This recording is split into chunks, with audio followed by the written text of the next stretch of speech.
Welcome everyone to Comics from the Multiverse. This is your special 250th celebration episode, which is not one of our regular numbers, but this is where we're going to count down our results to our user voted or fan voted top 50 DC Comics characters of all time. If you've stumbled on this as the first thing you've ever seen, I'm Peter. I'm joined by Matt. Hey, what's up? Connor's here too. With a drink. With more booze. Yes. So last month, or April, in anticipation for this, the little face Connor just made there as he sipped his drink for the first time. I've not tried this one before. I was like, yeah. It was more like I said with booze, and then you sipped it and sort of went, "Yeah, there's booze in there." It's like you didn't know, like you weren't sure. I made a Man of War for the first time. I thought, well, 250 celebration. I'll have a fresh drink. I was like, let's try this. It's all right. Was there no DC themed cocktails you could? Do you know what? There might be, and if not, maybe me and Matt should create some. You could just have called it a Hawkman. They call it the Thanagarian Thrasher or something. I don't know. Just pick a DC word. Thanagarian Snare Beast. Hey, spiders are the fiercest animal in the animal kingdom. Just Everyone knows that. Everyone knows that. If you don't get that reference, go check out the documentary "The Death of Superman Lives" and have a blast at the producer, Mr. John Peters. Anyway, so yes, we had our audience vote on the best DC characters. People sent in top 20 lists, all the way up to top 50 lists, depending on what they wanted to do. And each character got points based on their placement, and we have results today based on this. And full disclosure, all three of us also submitted lists just to spice things up. Mine wasn't really a real list, though, was it? Yeah, I mean, you did add some names that weren't there before, but not as many as I think you did. No, I expected almost none of them to make it onto the list at all. His list was really meant as a spiteful list. Oh, sure. What I mean is, though, in terms of names that had already had points, you'd be surprised at how many of those already had at least 1 or 2 points. Really? Yeah. That 25, I'd love to know. I'd have to go back and check what they are. I reckon there's probably a good 10 to 15 that I'm like, yeah, I can see these having points. But then some of them I was just pulling them out my ass. This has been frustrating for me because I've known the results for almost a month. And I'm like, I want to do this. I want to tell the world about what's the surprising picks and stuff. I've got some stats for the end, of course, but... Because of course you do, you robot. There's not that many. There's a few interesting stats to... We'll be the judge of that. To give the audience. The audience love it. This is not about you. It's about them. It's about the people out there. Yeah. The lovely people. What's another word for data? Information. Yeah, but I need something we could call you. Oh right, you want like as in data for Star Trek. You want an alternate for me. Intel. That sounds too cool. We need something. Yeah, that has like spy connotations. It's like, no, that's too cool. That's your complaint now. Is that Intel's too cool a nickname? No, I'm trying to make fun of you, Pete. Well, you're just gonna have to try a little harder, aren't you? I do remember Mario called you an android vampire, as if that makes any sense, but it made perfect sense. Jeez, talk about bringing up something from like 7 years ago. It's so funny. Shall we begin then? Shall we commence on this top 50 and the journey that's we're about to embark on? I was hoping you were speaking of android vampires. Is there an android vampire? I don't think so. Grant Morrison might have a word to say about that. Yeah. There's definitely androids. There's definitely vampires. I don't know if it's a mix of the two, but so I'm gonna be 100% honest. I can't remember the list I sent in. That's fine. I mean, it was. I remember my top 5 or so, but that's all right. But I mean, let's be honest. Your list is. If anyone has listened to the show for any length of time, they can heavily predict what most of your list is going to be, give or take a placement. So, I don't think anyone's really confused what's a pro Matt choice and what's an anti Matt choice. I can tell you who wasn't on my list. I'm sure. I mean, there's probably a lot of people that were on your list, but I suspect there's at least one notable entry that's not on your list.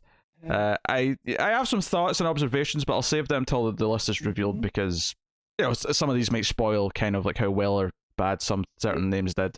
So, without further ado, we will dive into this top 50 DC characters list as voted for by our audience over the month of April. And this is to celebrate 250 episodes. Episode 250 of which just went out yesterday, or not today at the time of recording. It'll be out in a few hours publicly. So it was up on Patreon already, though. Patrons had it last night. So, here we go. Number 50. Guy Gardner. That's fine. At least he made the list. Really? I thought it'd be more disappointment. I thought you'd be mad that he's only at number 50. Pete, I understand that not everyone loves Guy Gardner like I do. All right. I'm pretty sure I had him at number 1 on my list. Just so just think, if you hadn't had him at number 1, he probably wouldn't have made the list. It's probably true, yeah. So thank you, Connor. I have him fairly high too. You're all welcome. Yeah.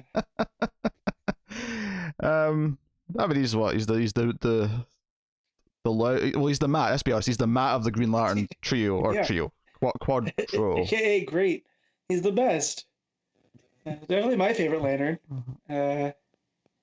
Well, I mean, maybe you'll find there's no more Green Lanterns on this list, and he's ranked top out of all of them. I doubt that, considering our fan base. Yeah. So, if a certain Lantern doesn't show up, I would be shocked. So. I love that everyone is imagining a different Lantern. I know, right now. everyone is. I don't think so. I think, you know. Yeah, Chip. Matt's thinking about Chip. Not Chip. Oh, Connor had Chip on his list. On my list, that's for sure. I contemplated putting Badge on my list, but I don't know one else would. Did you have Space Ape on yours, Matt? No. Mine were all. I only think I did 25 to 30. So, and it was right off the top of the head. I didn't put much thought into it. I mean, Shocker. I felt kind of bad at certain points where, you know, there was already like 40, 50 entries, so the list was already kind of taking shape, and it was just about which was going to like win over each other for certain spots. And there'd be like, you know, so it was getting rarer that there was a list with a lot of new names that hadn't already been put into the overall list. And I felt bad when like someone would send in like a top 20, and the number 1 choice wasn't already with points, so it was like, well, that's already like dead on arrival. And then like half of the list was like, oh, half of this list isn't even on the list yet. This person has such weird, obscure taste. I applaud them for it, but they don't have a hope in hell of getting anything on this top 50.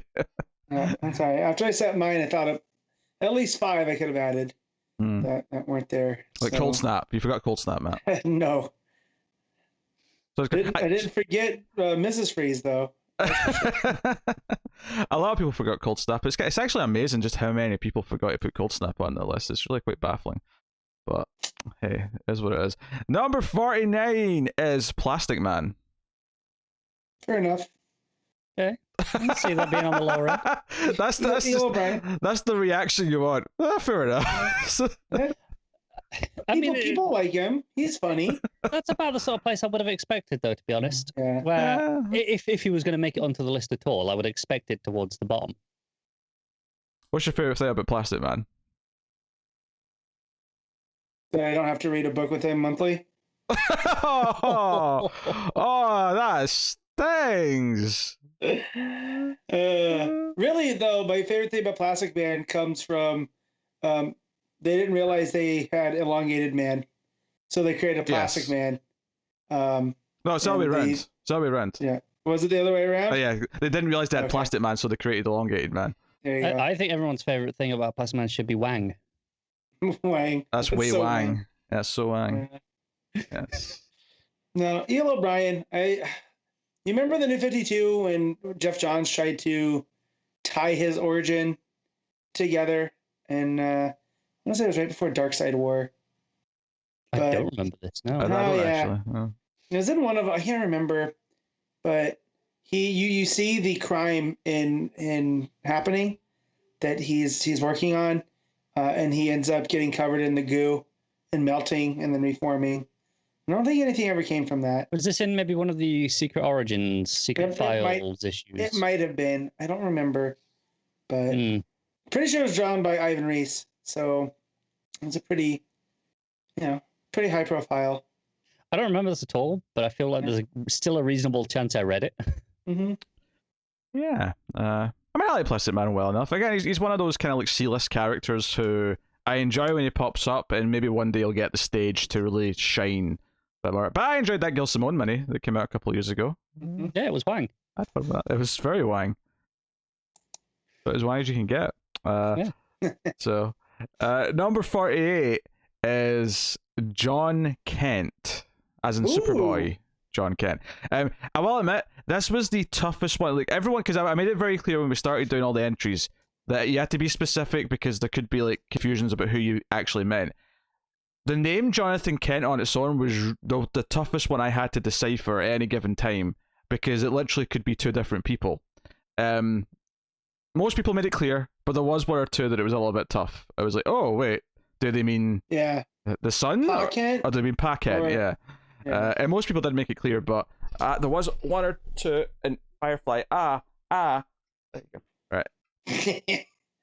I was saying, did you make an executive decision on those where you just had to? On the couple, yeah, that were there, I made an executive decision based just on the rest of the list and who was more likely to be the one they were saying.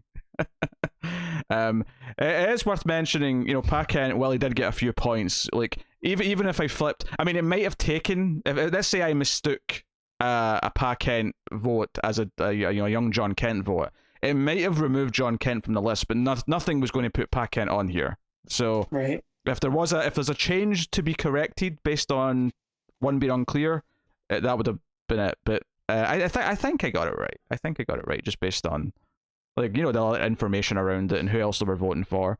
Right. And so on. He's much more in the public consciousness right now, more than Pa Kent. Yeah. Right. Yeah. I think we all like Pa Kent, but I don't think any of us would have expected him on the top 50 either. No. It's not the sort of character that ends up on these lists usually. Not typically, no. But hey, I think he's obviously one of the newest characters on this list. Just because he's that recent. He was created in 2015 for Convergence. And so he's only 6 years old, which is very, very young in comic book terms. And if they hadn't super aged him, we probably wouldn't have been that far away to actually lining up his real age with his character. I feel like every complaint about him being aged up is going to disappear quite quickly once we have a Tom Taylor Superman John Kent book ongoing. I mean, I feel the problem with him being aged up, the more the issue people have is that we missed a big chunk of seeing John Kent grow up. I'm still annoyed at it for taking away his relationship with Damian. Yeah. I think that's an ongoing loss that until they're both at adult stage will never be regained. Right. Well, Damian's got to go fight a tournament starting this week. So we'll see if that ages him up at all. The good news is that the age difference isn't actually that much in the grand scheme of things. It feels like a lot because of the ages they are, where, John's now like 17, 18, and Damian's like 13, 14. But, once Damian's aged up a little bit, they're going to feel the same age. They don't have to like hold John back because once they're 20 and 24, it doesn't really matter. Like no, it doesn't. It's just right now it feels like those teenage years are kind of gone. Yeah. Yeah. No, I agree. I would have liked to have more of a young John Kent for a long time. But what we did have with them was very nice. Some of the best stuff from the Gleason Tomasi Superman run was definitely John Kent. So really good. It's a testament that you can still make a new legacy character and have us all. Obviously, I mean, I'd like to spoil in to say that we're not, we've not had enough time with Yara Flor for her to even touch this list. But when we look back in, say, 10 years' time, Yara Flor might very well be the sort of character that appears heavily on something like this. I guarantee, even in 2 years' time, John Kent would be higher on this list. After you have like him leading an ongoing, as opposed to Super Sons, or he's just a supporting character in Superman. Him leading an ongoing with a high-profile writer will definitely shoot up his popularity. Yeah, I can see that for sure. So that's John Kent. Number 47. I have to admit, this is one I'm a little surprised by. I would have thought this would be higher. Number 47 is Black Adam. Oh. I'm Black Adam? Disappointed, but not surprised. Because I think he's kind of a low-key favorite of a lot of people who are really into it. But I think in a wider context, I think he doesn't have that much of recognition. It's kind of been sidelined for the past 10 years or so. Yeah, I think anyone who kind of came up reading like John's JSA, for example, would have him on their list. If that passed you by and you came in later than that, New 52 maybe, or even Rebirth, then you probably don't have much attachment to Black Adam. Mm-hmm. Yeah, and it's kind of what you were saying there about having an ongoing for John. I feel like if we do this a year after the movie comes out, there might be a very different swing. Yeah. As to how many points Black Adam gets. But I was surprised. I was expecting him to be at least more middle of the bunch rather than down here near the bottom. But yeah, Black Adam's a great character though. One of the better lawful evil villains, if I'm going to describe him with an alignment. Yeah, because he can shift between neutral and evil pretty quick, and it feels in character. Yeah. There's a lot of it that just depends on your perspective as to his actions, and not in a like, oh, you really have to look at this in a certain point of view. Just from, a still very neutral / good point of view of the regular person in Kandak. He can then seem like a hero quite easily. Mm-hmm. Yeah. So no. Great suit as well. I like his design. Yeah. I like his design. Do you prefer the pointed ears or non-pointed ears? Probably non-pointed. I don't need the point. I don't really. I don't feel strongly about it though. Like it's not like a big deal to me. One way or the other. I think when Eaglesham draws them and he has the pointed ears, it feels more classic, right? I think the only problem I have with the pointed ears is that it makes him look like Namor from Marvel. Yeah. Anything that reminds me of Namor, I don't like. Or as my friends once called him, Naminor. Naminor. And we made fun of him for not being able to read. Then we had to make sure he didn't have some type of, like dyslexia. Like Namor, you can excuse. Because, I mean, for all I know, that could be the correct way of saying it. Yeah. But that's just adding in an extra syllable. Yeah, Naminor. Naminor. Yeah. We did not let him forget that. Namin. No, you can make a song out of it. Sounds like I think they were reading Lord of the Rings not long before, and they were reading Numenor a lot, and just kind of like, well, it must be that. I mean, Matt brought Mario earlier. I once called Namor shitty Aquaman, and the reaction I got from a diehard Marvel fan was enjoyable. He probably wanted to fight you. It's true though. That's true. Well, and when you look, you could just like call also Black Adam a better version of Naminor. I didn't mean to do it, but it was in my head, so a Namor. A Naminor. Naminor. I think about that at least every other week. If I ever decide to write a screenplay, the villain's going to be called Naminor, and the origin's just going to be, one day Matt told me that his friend messed up Namor's name, and it sounded kind of funny.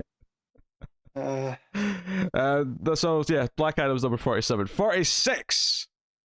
Connor's favorite, Jason Todd. Guy Gardner 50 and Jason Todd 46. What's wrong with you people? People like Jason Todd. I don't know what to tell you. People are the worst.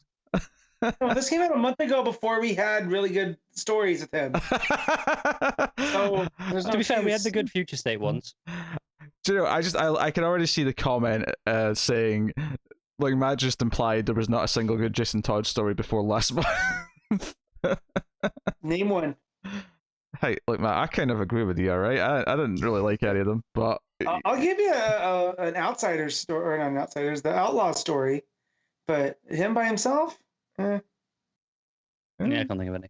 Maybe Dark Days. Like that was Winnick. We're not the biggest Jason Todd fans, although Chip's doing his best to win us over. So yeah. And Tom Taylor left his fingerprint, and Williamson. Turns out when writers that we like take on a character and write them with it's amazing how much pairing him with a character we do like, Rose. Yeah.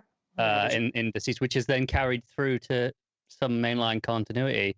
It's like, we're a lot more interested in this all of a sudden. Well, and it helps when he actually has a personality that's not just, I don't like Batman, he let me die. Like shoot your guns, go bang bang. Yeah, and that too. When they're not actively trying to make him DC's Punisher and they actually have him be the Dark Robin. That's like, like I think that's what Chip's doing really well. I think it's like he could be DC's Punisher. I could be quite happy with that. It's just you don't need to do it not every story needs to be. Right. But Batman doesn't let me kill. Right, exactly. That's again what Chip's doing right now. I feel his character arc in Unkillables from Taylor really got some personality out of him. So, I mean, but yeah, 47 guys over Guy. Come on. The chaotic part of me really likes that he's over Guy Gardner, just for Matt's reaction. But the reality in you knows it's wrong.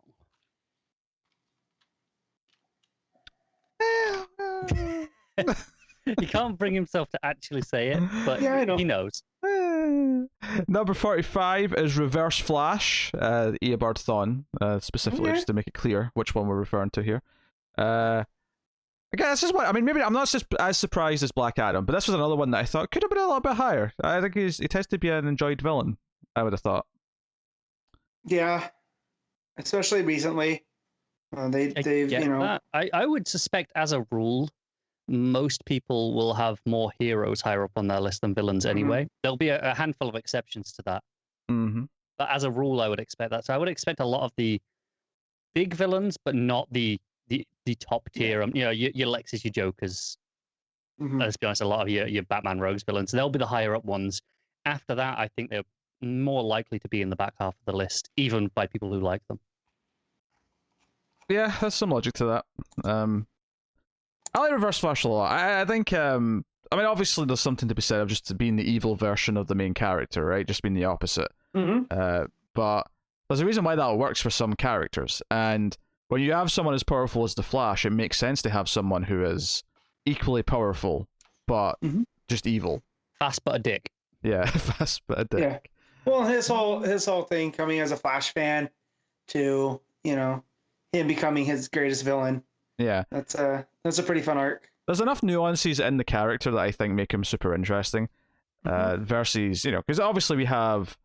Because Batman and Superman have the thing where their main villains, right? Obviously they both have a lot, and they have the examples that are just them, but evil and whatever, but their main villains are the ones that aren't just them, but evil. They're completely different. Lex is not Superman. Joker is not Batman. Right. They're not even close. Yeah.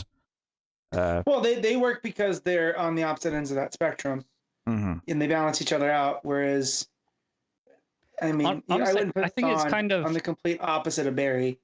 Once you get out of I think most of the A tier characters, that's true for where their biggest villain isn't their opposite, or at least not in the same way that we're talking about here. It's mostly once you get to the B lists where that kind of starts to become more of a trend. Yeah, I suppose that's somewhat true, but I don't know. I like Reverse Flash a lot. I think the idea that he went back in time and killed Barry's mum was a really cool addition to the lore, which I know not every Flash fans loved when that was introduced, but I get it. It was adding tragedy for the sake of tragedy. I think I like just how sinister it is, and it's kind of meta in that too, because it wasn't always that case, right? So like Connor said, it's adding tragedy for the sake of tragedy. It's like Thawne decided we're gonna one up Barry now. Yeah, it's a meta thing in the sense that Thawne was giving him a tragedy because he needed one. Yeah, because I mean, what I like more about this is where it led to like Wally and Zoom stuff, where Zoom tried to do the same thing for Wally. I love that arc and that Flash run. So that idea, and the idea that Flash is not about tragedy, which kind of comes from a lot of that stuff, is really good. So, Reverse Flash, number 45, number 44. Raven. All right, first Titan appearance. That's probably about where I would have her. A solid place on this list. Yeah, I think because you have your I'll say your core Titans, and when I say core Titans, I don't necessarily mean what ones are more important, just more the ones that are actual legacy characters that came from others, and then the ones who were just kind of created for Titans. Raven's in that camp, and right.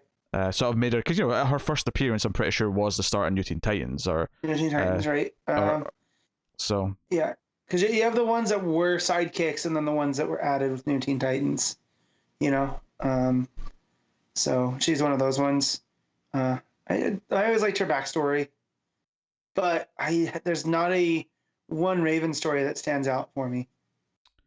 They're always Titan stories. I think in terms of solo stuff, I mean, to be fair, a lot of those early New Teen Titans stuff were all revolving around her mythology with Trigon, so she was very important to the book, when it all kicked off. So yeah, and I think a lot of the stuff with Trigon is very memorable and very influential, and has been revisited a lot over the years. I do think she's like a solo, just this is the one killer. Here's your Raven story that you can hand to someone, especially in more modern terms. I think, for me, I think that there's something to be said about not every character having to be a solo character at some point. I kind of like and obviously a lot of these characters have went on, like Cyborg's also been featured in a bunch of stuff, and they've tried to push him as a solo character. They've tried to push, maybe not to the same extent, but even Starfire's had things. But there is something to be said of, a team can just be a team forever, and it can be the team, and that can be an ensemble that we just enjoy as a group. Yeah. I will say the closest thing we got to Raven, in my mind, is the young adult one from a couple of years ago. Yeah, the Cami Garcia one. Yeah, I think that's really good. Again, it's a little bit different tonally as to what a lot of other Raven stuff is, but it has the core of the character there, and it's probably the best solo story of Raven available. Right. So cool. Raven at number 44. Number 43, Swamp Thing. Yeah. Okay. I don't have strong feelings for Swamp Thing. So I know people do. Yeah, I love Swamp Thing. I feel like this is probably one that some people had really high on their lists, and then other people just didn't have on at all, and that's kind of why it ends up down here. Yeah, Swamp Thing, I think I like, how different he is to the rest of the DC roster, because he is this monster, he is this thing, which it stands out a little bit versus the rest of the characters. It's this DC's version of they're almost a Frankenstein, and I realize they actually have a Frankenstein, but in the sense that he's their big tragic, sad monster, that has a heart, and I think and that corner's really well done. I've loved what I've read of Alan Moore's run, and obviously we're all enjoying Ram V's current take on the character, which admittedly is a different character technically, but I think it's Swamp Thing as an entity is very transferable across different types of stories, different characters that you want to plug into that. So I like the idea of Swamp Thing more than the actual character. And what I mean in that is I like when writers come in and add their own spin, right? So Alan Moore had his version of it. And then for me, Scott Snyder had his version, which kind of drew from the Moore stuff, but played way more with the horror and like body horror aspect of the character. And then Soul took over, and it was completely its own thing. It was playing with ideas and the different, realms and stuff. And now Ram V's doing his kind of his own thing with it. Yeah. So I like that it's you can't do that with a lot of characters. I think not all characters can shift like that. I like the idea of Swamp Thing more than Alec Holland, if that makes sense. Yeah, that's what I guess what I was trying to say. Because Swamp Thing can be almost like he's a protector of the earth, or he's a sad swamp monster. Like it can run the gamut. Yeah. Yeah. No, dig it. Number 42 is Deathstroke. Oh man. Why's that funny? What's funny about Deathstroke at 42? Just because I remember Deathstroke being very controversial back when he was on Arrow. Just every time I hear Deathstroke, I just think that's so unfair. I know. Imagine bringing Arrow into this conversation. Like literal decades of stories that are often quite loved. Yeah. And you're like, oh yeah, but Arrow. Shadow! Shadow! So. All right, kid. All right. No, he's all right. I definitely like the priest story that we got. I need to go back and read the Higgins stuff. That's one of the Higgins stories that I never got to. That was good. This is Deathstroke. Yeah, that was good. So, but he's all right. I mean, I almost prefer him more as an anti-hero than as a Titans villain. But he can be both, I feel. I feel he rides Just depending that on line. whoever hires him as well. Like, Yeah, like that's, because I know some people are, he's defined by the Teen Titans show as Slade, where he's that shadowy guy that's messing with the Titans. And that's fair, but I kind of do like he's out for himself only, so sometimes he can be the hero, should he choose, but yeah. Yeah, I think for me, he's a character who I probably like him more as a villain. Well, I liked a lot of Priest's book. I eventually did stop reading it just because of Priest's writing is a bit dense. Yes, it was like 2 issues in one. But there's an omnibus of that coming out that I bet reads phenomenally. Yeah, very possibly. But I think typically though, there's certain characters who I rather pop up as part of a story than be the main character that I follow, and I think Deathstroke for me kind of falls into that, where I'm not as interested in sympathizing with Deathstroke and following him. So it's kind of almost the opposite, Matt. Where Matt likes, he's out for himself doing his thing. You kind of like him as the villain, more or less. Yeah, but it doesn't have to be a villain; he could be an anti-hero, but more I like part of an overall story rather than the protagonist. Yeah, I liked how we were introduced to him in Unkillables, right? He's out doing a thing, right? Doing his mercenary thing, and comes across a zombie plague, and then we're watching him survive that. I kind of like that aspect, where if he takes out a bunch of zombies, I don't have to think about, is he a bad guy? Like, no, he's just surviving. Yeah. So there you go. That's 42 Deathstroke. Number 41, another Titans character. We got Cyborg at number 41. The next Titan. So that's been sort of Raven, Deathstroke, and Cyborg. So... Yeah. You can almost see that there's maybe like a group of like New Teen Titans fans that all kind of had these characters fairly high, and they've all kind of clumped. Well, maybe not all of them, but at least some of them here are clumping together. There's a couple that I'm expecting to be significantly higher. Yes. Yeah, Cyborg, what a history Cyborg's had at this point. Going from New Teen Titans to then being drafted to the Justice League, and being the telephone pole for said Justice League.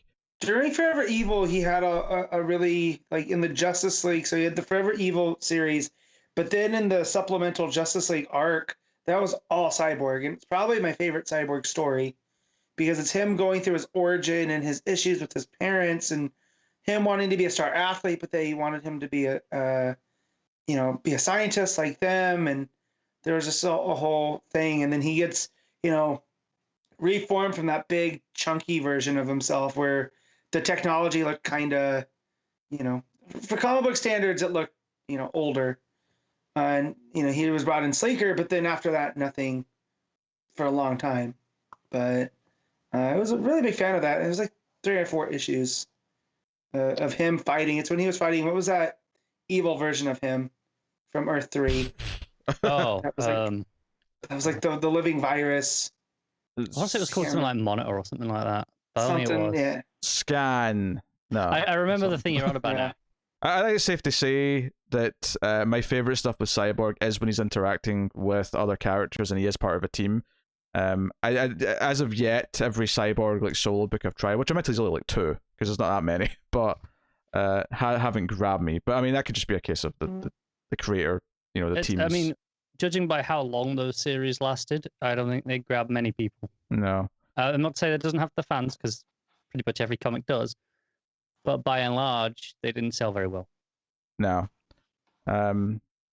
It's a shame, because when someone actually gives him some time and gives him something to do, he's actually quite good. But, like I say, a lot of that Justice League run, he was just I can teleport you from here to here. And that's it. But clearly, he obviously has fans because he's made it onto this list. Yeah. So I hope for more. I mean, I like him on Doom Patrol. Yeah, he's the TV show. Yeah. Mm-hmm. So, and in many ways, he was the best thing about the Snyder Cut.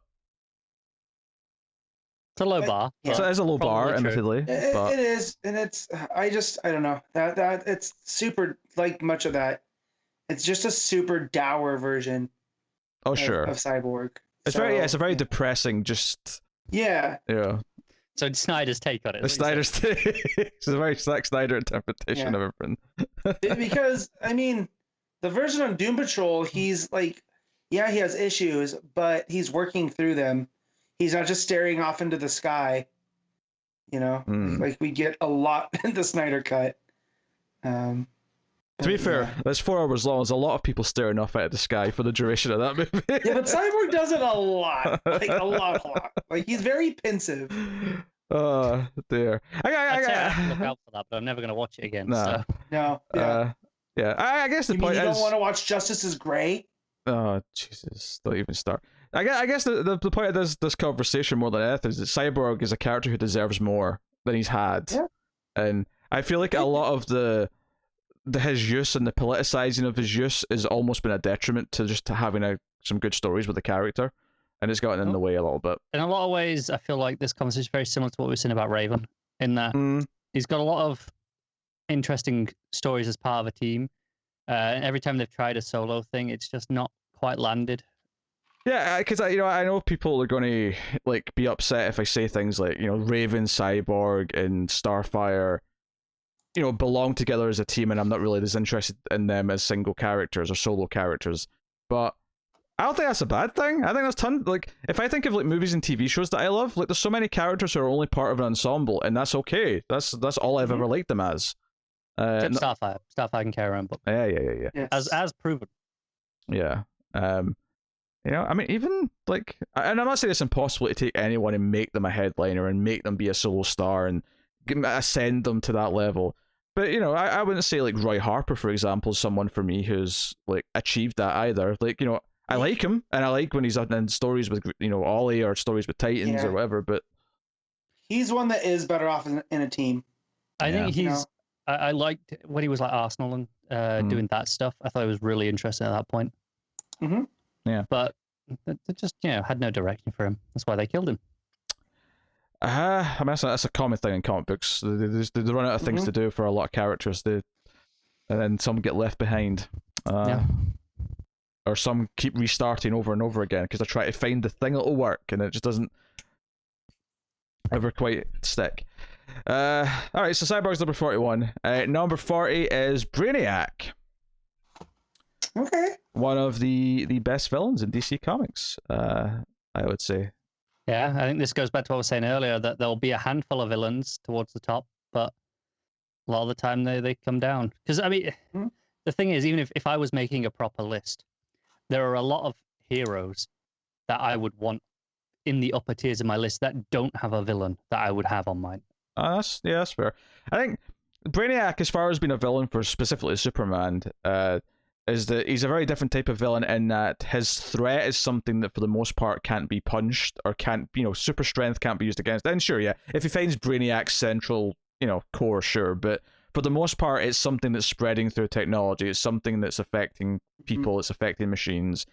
How can someone punch a virus or a computer virus in this case specifically? In many ways. So if again, they don't find a way, it's Superman. So very different from someone like Lex, who's more sort of mind games, versus like a Zod who's there to fight mano a mano with Clark. So they offer something different. I also like the collector aspect of Brainiac. Like, he's just going around and he sees something and he just takes it. And he's going to study it and then keep it. He embodies a lot of terrible fans, doesn't he? Yeah, he does, which makes him a great villain. Yeah. All right. Brainiac, number 39. Another fairly recent character, Damian Wayne. Okay. First Robin appearance. First Robin. Wait, no. Jason. Oh, yeah. Jason was there. I was going to say, I didn't know if you were doing that on purpose or not, and I was about to just go, yeah, definitely. Yeah. Okay, that's fair. I like Damian. Oh, I love Damian. I think Damian's been a great character. I mean, so far, I would say the Robins have been ranked in the correct order. Yeah. There's a big asterisk next to that, assuming Tim Drake shows up later. Because I mean, Dick Grayson's in no doubt. I'm not worried about that one. But we shall see. Yes, I love the ideas we're getting closer to number one, and some of the names that haven't appeared. They're either going to be very high, make you happy, or they're just not there. Yeah. So maybe upset. Yeah. So the tension is going to rise as we go through this.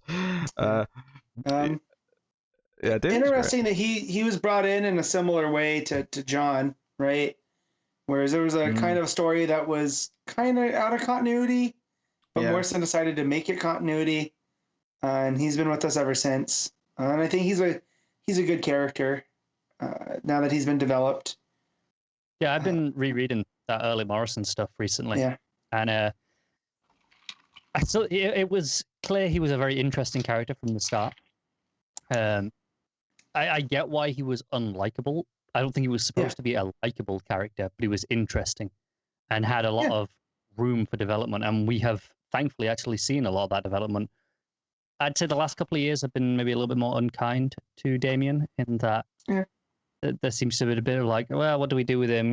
Pete was saying earlier about, kind of resetting things. I feel like we've been kind of doing that with Damian in some ways, that he's back to, villains need to be killed. Well, he's about to get his ongoing, so I mean, hopefully that'll be like some steps forward. His Teen Titans book that he was in. I mean, he did get to be the leader of the team and all that, but ultimately it didn't, amount to much. Which admittedly, I mean, we weren't reading it, but but by all accounts, it led to him kind of having his own secret prison, right? And just taking everything into his own hands, which was kind of where we started with Damian.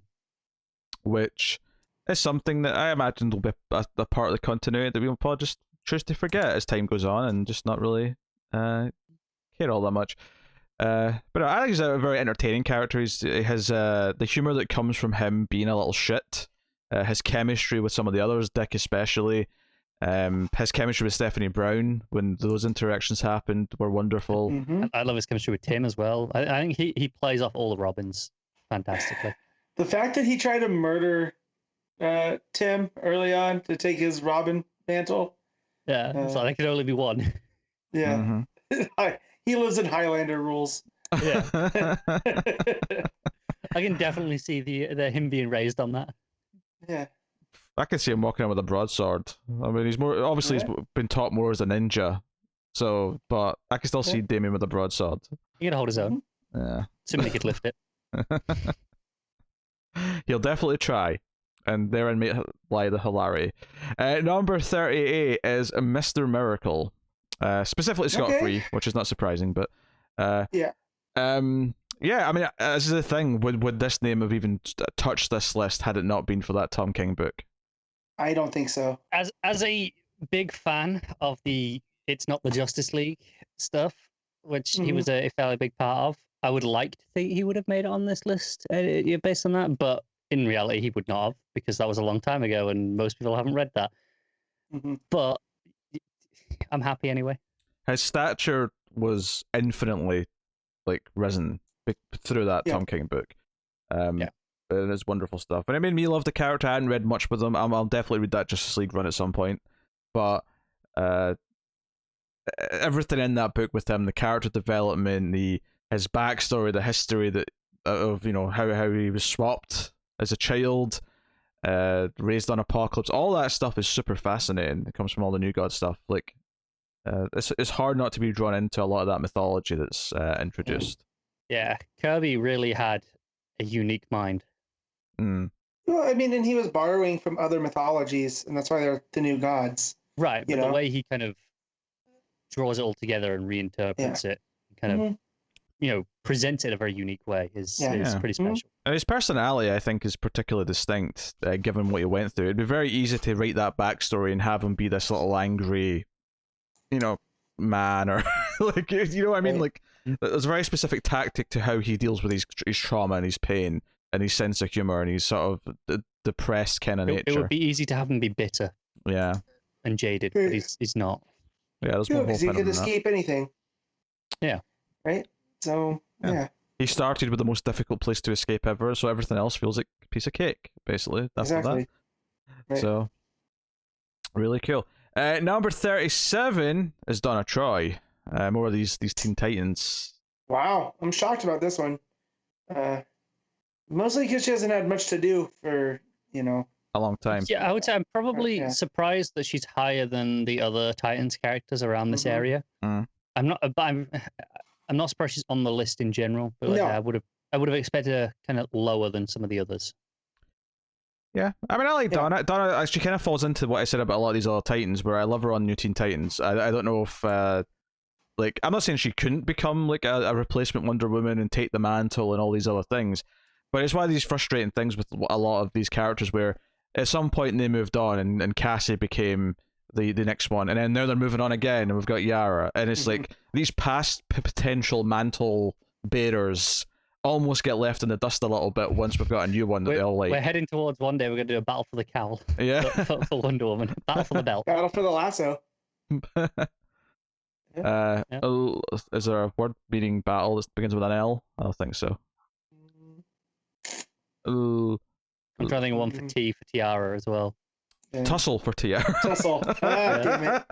Get out of my brain. Get out of my brain. I like Donna though. I think Donna's very much the straight man of the New Teen Titans in a lot of ways, and I think sometimes that gets under-respected or underappreciated by fans. Clearly, she has a fan base, and a lot of people do love Donna Troy. I think anyone who's a big Wonder Woman fan who loves a lot of the various characters that connect to her, imagine a lot of those people got Donna this high on the list. But yeah, I mean, her whole, when I started reading comics, she was killed by a Superman robot. That was, I forget the exact things, but that's what kicked off the end of what book was it? Young Justice and Teen Titan, or Young Justice and Titans, and then that led to Teen Titans, where Johns was writing. They were dealing with her death and whatnot. So I was very unfamiliar with her for a long time. Yeah. So her most kind of prominent days, sadly, I think were the 80s, and I don't know, like, she's definitely been in stuff since then, as you just brought up, but I don't know if any of it's been as loved or as important to people since then. But hey, that's not to say we should forget these characters. It's, if all the best stories of someone was in the 80s, then they can still make it here for that. There's no problem with that. Number 36 is John Constantine. Okay. I figured he'd have been a little bit higher. I thought he was going to be low. I think he has a very passionate fan base. Yes. And those people who have him probably had him quite high. But I don't think it's a huge fan base, despite that. Yeah. Everyone knows that I'm not a big John Constantine guy. I think you can look at the fact that, his Vertigo book went for, 300 odd issues. But everything they've tried since, you're lucky to get 12 to 15 issues. And they've tried 3 or 4 times over the last, 10 years. And none of them have sold that well. Which I think it just goes to show to me that, like I say, very passionate, loud fan base. Not necessarily a huge one. Yeah. I mean, he might even be my least favorite character on this top 50. I'm not a big fan of his either. He's fine in small doses. But maybe that's harsh. I mean, maybe Jason Todd's worse. But between him and Jason, for sure. But it's a taste thing. I for some reason I've never attached to John Constantine. It's fine. You can both be awful.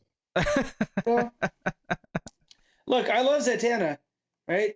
Constantine is dingy, and I don't trust him. Did Matt just say Zatanna? I think he said Zatanna. Zatanna. Yeah. I think he is very dingy, and that's the appeal. Nah, not for me. I think for a lot of people, I think that is the appeal. Well, let's move on to better and brighter things. Number 35 is Stephanie Brown. Okay. I'm pleased with this. This is a sort of name. Well, again, there is a very passionate core people who love Stephanie Brown, myself included. I could have definitely seen her either just missing the top 50 or only just squeaking on. So to get to 35, which is a significant chunk into it, I'm actually quite pleased with. Yeah, I actually think she falls in a similar place to Constantine in a lot of ways. That loud, very passionate fan base who love her dearly. Not necessarily the biggest fan base ever. Yeah. Obviously, her shining achievement is the Batgirl run by Brian Q. Miller, but she's obviously been very pleasant in Detective Comics after that and Rebirth. Before that, her time as Spoiler and even Robin briefly. Yeah. But very bubbly, very entertaining, different type of Batgirl. There's a lot to love about Stephanie Brown. And it's one of these things where I think one of the things we're getting at here in terms of type of character, there's a lot of diversity in personalities and styles and strength and power levels, and the DC universe is very big. It's a very big place. So this is the third Robin to show up. Technically, that's true. Yeah. I would say still probably in the correct order as well, Oh, as of right now. interesting. Well, maybe not as a Robin, as a character, yes. As Robin, she's... And I will make that same conceit later when Dick Grayson shows up above Tim Drake. Yeah. Yes, he is a better character, but a worse Robin. So better characters. Yeah. I suppose if Tim Drake's not on the top 50, technically yes, Dick Grayson still appeared above him. So, that's fair. That would be accurate. Yes. This guy. Number 34, Poison Ivy. Not high enough. I like to think my ranking put her this far up. So it definitely helped. Not denying that. I like Poison Ivy well enough, but I am not part of the fan base. I am not part of the passionate Poison Ivy fan base. That's because you haven't watched the Harley Quinn TV show yet. Well, yeah, I just remember when I realized, like, wait, under other circumstances, she's a hero, you know. But yeah, so she's just a great character. And we talked about Black Adam, that he rides that line. She's another one that kind of does that. That depending on who's writing her, it's because her goals are pretty much universally agreed upon to be good. Right. Well, that's the thing. Just her methods. It is now, but I do wonder if part of the reason why she's changed a little bit over the decades is because when she was first created, like a lot of the things she was arguing for, because people have a better understanding of climate change in the last few decades. I wonder if that's partly what swayed her to be more of an anti-hero than just a straight up villain. Quite possibly, yeah. But I mean, we're going back decades at this point of her being this relatable. Yeah. It's just to the 90s probably. I mean, 80s, 90s. Sorry? I mean, she was gone for a long time, too. Like, from the 60s, 70s, 80s, there's not a lot of Poison Ivy appearances. So, her popping back up. But I love her inclusion with Harley. Like, that's a fun relationship, But then you have something like Cycle in Life and Death, where she's by herself and still carries a story. I think she can hold a story on her own, in a way that some of these other characters we've been talking about, they're they're good in a group, they're good with certain characters. Yep. No, she can hold it on her own as an anti-hero or a straight up hero, depending on who's writing her. But obviously, she works as a villain in some Batman stories, or she works great paired with Harley and other characters of that ilk. Yeah, very versatile. Very much so, and I mean, just the different versions of her too. I like that they've built that in recently. Because she is part plant. So let's be honest, Matt likes red hair on ladies, and that's a big true. part of this. So just call it as I see it. Number 33, Starfire. I don't know who that is, but hey. One for the long-time fans. Yes, there you go. Yep. Starfire, another Teen Titan. Starfire? I think me and Matt would probably have had her a bit higher personally, but also in the grand scheme of things, this is about right. I think in terms of the kind of Teen Titans characters we've had so far, she's definitely above those, I would say. I would say over the last 20 or so years, she's really gone from being really associated with Nightwing, and that's really it, from them being almost married, and then just constantly, basically almost a romantic rival for Babs with Dick. She's a fully fleshed out character that you really get into her backstory. She has absolutely her own personality, motivations, things that you can kind of understand, and the things that let her carry a book herself, basically. And And funnily enough, what got me to be a fan of hers was a Red Hood and the Outlaws during the New 52. That strangely it was written well by a writer who won't be named. That really dealt with, her basically being traded for peace, and then having to come up and fend for herself. And she's not just this princess, with a cushy life. That she came to Earth because of various traumas, but we've gotten away from that recently, and just this bubbly, character that is trying to understand the world around her. But I credit the Teen Titans show with a lot of that too. Yeah, I would say Teen Titans and Teen Titans Go as well. Yeah, Continued that for a new generation, and kind of reaffirmed that as the default Starfire personality. Yep. Which I enjoy that take on Starfire though, so I'm okay with that. Yeah, me too. But yeah, she has a multifaceted, and sometimes she slips through the cracks, but always happy to see her show up, like in that Kyle Higgins Nightwing story. I think it was the New Order. Yes, I believe. Yeah, that was great. That was a different version of her that I wasn't expecting. So yeah, and man, definitely neither was Ivy and Starfire back to back. That's great. This is definitely Matt had these high on his list point of the overall. 100% I did. Yeah.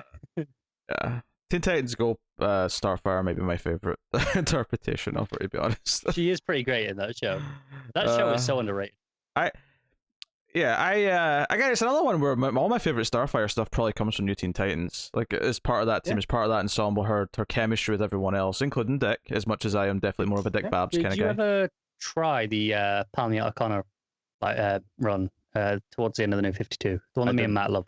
I did not. I think you might actually really like that if you like the Teen Titans Go version of Starfire. It's very much in that vein. I'll take that into consideration, but I don't think, Palmia and Connor, I don't think I've liked anything by him. Which is why I've always assumed you wouldn't like it. And I've never, me and Matt love it. We've never really pushed it for you. Right. But I didn't realize you enjoyed the Teen Titans Go interpretation so much. Yeah, no, I would say. Yeah. But hey, Starfire. Number 32, Hawkman.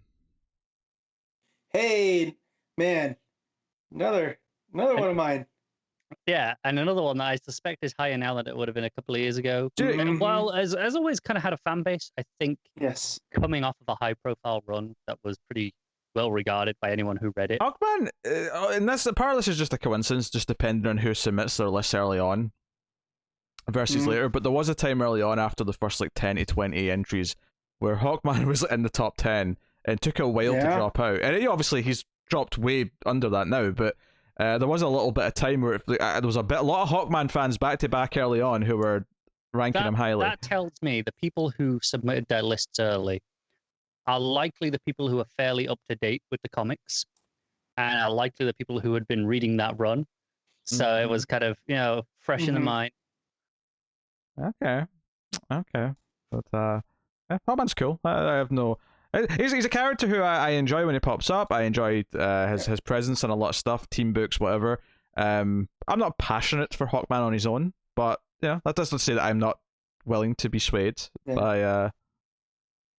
I think it really depends on the writer too and what they want to do with him.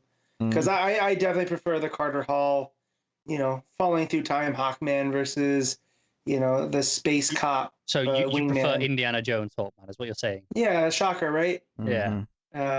But yeah, and I know John's tried to during the New 52 try to meld those best as he could, and made him the super aggro barbarian Hawkman. What was even that was the name of the book, wasn't it? I think it was the Savage Hawkman. Yeah. And I was like, okay, I didn't enjoy that one as much as when Venditti got his hands on him and kind of melded them. Reconciled everything, but also let us have the fun, pulpy adventures. So, but yeah. Number 31 is Sinestro. Ooh. Getting some serious names now. Man, we are. So far out of the villains that have been brought up, he's my favorite. I mean, I'm not counting Poison Ivy as a villain, of course. There's more of an anti-hero. I was going to say, it's telling that so far a lot of the villains, not all, but a lot of them are the not relatable isn't the word I'm looking for, but the ones that have really well-formed motivations that people understand. Yeah. We got Ivy, you know, Sinestro, obviously. The thing I love about Sinestro is that he has that pompousness to him, that he is always right, even when he's wrong. And that's why he balances Hal Jordan so much, because Hal's a lot of the same, but it's what they do with that belief that makes him different. Hal is definitely arrogant, but he doesn't have the pompousness. I think it's almost like a class thing, where like Sinestro comes off like nobility, almost. In the way that he carries himself and has that arrogance, whereas Hal comes across as it's almost arrogance through ignorance in a lot of ways. Hal's a guy that's like, I'm good at things just because. In Sinestro's like, I'm good at things because I'm Sinestro, because I deserve to be good at things. And so, but no, I really like him, and you know, the Green Lantern run from John's really cemented that, just because he was basically the secondary character at a certain point. You know, it was him and Hal and the creation of the Sinestro Corps and all through that, and then his redemption, you know, which was short-lived, but you know, he kind of had learned his lesson of will versus fear. And then recently, kind of returning to form, more on the bad side of things. But he's interesting nonetheless. Yes, this was great. I think, you know, a lot of the mythology where they added in, you know, the Yellow Core and all the rest of it, did add a lot to what you could do around Sinestro. He was always an interesting character. He always had depth, but that expanded things significantly. There's a balancing act, you know, in the years since where, you know, you can overplay the different cores a bit too much and stuff, but it still amazes me how quickly all those different cores became just, this is how it's always been. It's hard to think of Green Lantern now as just, oh, there's only green, right? Or it's still like the minority of its existence. I will never forget turning that page on Green Lantern 25 and seeing the preview of the War of Light and being like, what are all of these different core? You know, because it was so new and fresh. And now, like Connor said, they've always just been there. It's stuff in a way that not a lot of stuff does. In terms, you know, the odd character here or there, sure, but in terms of significantly changing the landscape of an entire section, it's huge. And the way it just, no, this is it. And no one's ever tried to go back on it. No one's ever really pulled away from it. I think it maybe just been an indication that Green Lantern needed some sort of extra layer that was missing, and when it was given it, everyone just kind of, you know, oh, this is a great idea. Yeah, sure. Well, just that whole idea from Kyle's Green Lantern to Hal's Green Lantern, they are completely different because there was no core. You know, Kyle was just kind of by himself doing more superhero-y things. You know, and then you had that whole space opera level and even the core itself. And sometimes I do think Green Lantern is a corner struggles with the balance of the space opera stuff with the regular superhero stuff. Sometimes it weighs too much in one direction. You know, over the last 10 years, it's been a wee bit too space opera all the time, and a little bit away from the more specific superhero stuff. But Sinestro's not really been at fault for any of that. So no, it's been interesting throughout all of it. Yeah. Hell, I mean, the stuff I loved. I mean, the bit when we had the New 52, and we had the last little chunk of Johnsy's run. The most interesting, because I think most of the best stuff of Judge's run was before New 52. I don't think anyone would argue against that. Yeah. But the best thing about that post sort of New 52 part was the idea that Sinestro could be redeemed, and that he wasn't, you know, the idea that Hal had to admit that he could be redeemed. Like, that was easily my favorite thing about that last little chunk of his run. Yeah. So I think it makes one, Matt. Just as I will tell you, number 30, which is Cassandra Kane. The Silent Knight. Batgirl. Yeah. Cassandra has a fan base that's been bubbling away for a long time. And I came to her kind of late versus a lot of the other fans. Through going back and, you know, reading some of No Man's Land and reading some of her own Batgirl book and whatnot. But I think she was such a low key like show stealer from Detective Comics and Rebirth. Like, the plots weren't typically revolving around her, but her presence and the way she carried herself and the way she was using that book, she was easily becoming a fan favorite for a new generation based on that. Her fan base is as quiet as she is. In that, like, you know, I think like clearly this demonstrates there's a lot of fans, and she carried an ongoing for years. Yeah. Well, it was the first Batgirl book. I mean, yeah. Babs never had her own book up until that was like 60 odd issues, something like that. Yeah, like 67 issues, something like that. Run was 60, 70, in that range. So quite meaty. Yeah. But you don't really hear like in the same way that there are loud Stephanie Brown fans. There are loud, Constantine fans. There's not really that many loud Cassandra Kane fans. People just are like, yeah, she's cool. Everyone knows it. Yeah. Yeah, Cass is great. I think because she has to communicate differently, she has some of those qualities. This is like a weird comparison, but she has some of the same qualities that, say, a Groot has, and that because she doesn't communicate in the same way as everyone else does, it forces the storytelling to kind of like have her show her emotions or act in different ways, and it makes her more sympathetic. It makes her feel a little bit more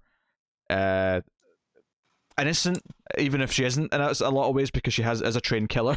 and she is very dangerous, if she wanted to be evil, but that's where a lot of the heart comes from, is because she actually loves the idea of being a bat, and she takes those teachings in, and it's kind of uplifting. So she was kind of proto Damian when you think about it, because when you think about her lineage, in some ways, what she decides to do, I can see that comparison.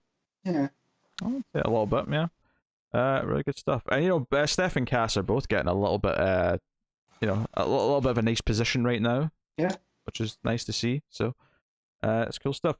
Number 29 is Catwoman. Honestly, I figured she'd be higher at the list. I was a little bit surprised at this as well. The entire way she was kind of in the fight, and she was always going to be in the top 50, but I was surprised that she was always kind of middling in the results. She was never close to the top, and I kind of expect her to have a bigger. This kind of goes back to what we were talking about on the last issue of the main show, when we had last episode of the main show. We had issue 30 of Catwoman, and we were talking about how between us we don't tend to love Catwoman books that much. There always seems to be one that it never sells amazingly, as we talked about in the in the sales section, but it's just always there, and that kind of lines up with this placement, and that she's always there. She's just kind of middle of the road, like as a character, as a book, just chugging along reliably, but never kind of excels. Yeah, huge. I mean, the cosplayers love her. Like, there's tons of cosplays for I think it's because it's a very simple costume for the most part that people can recreate. Not even just that. There's a lot of variety as well. Because people were doing the wedding dress. Looks. People were doing all of her various different eras. Yeah. So.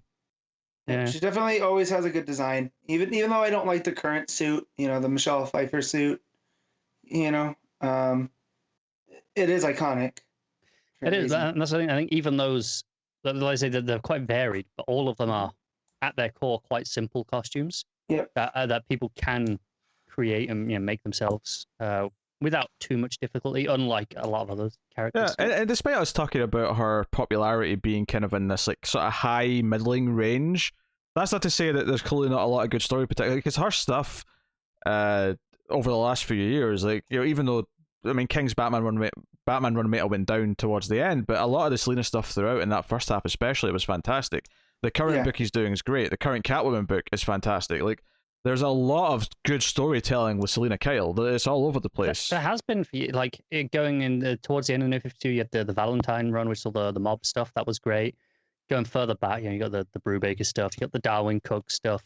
There's a lot of really great Catwoman stories out there.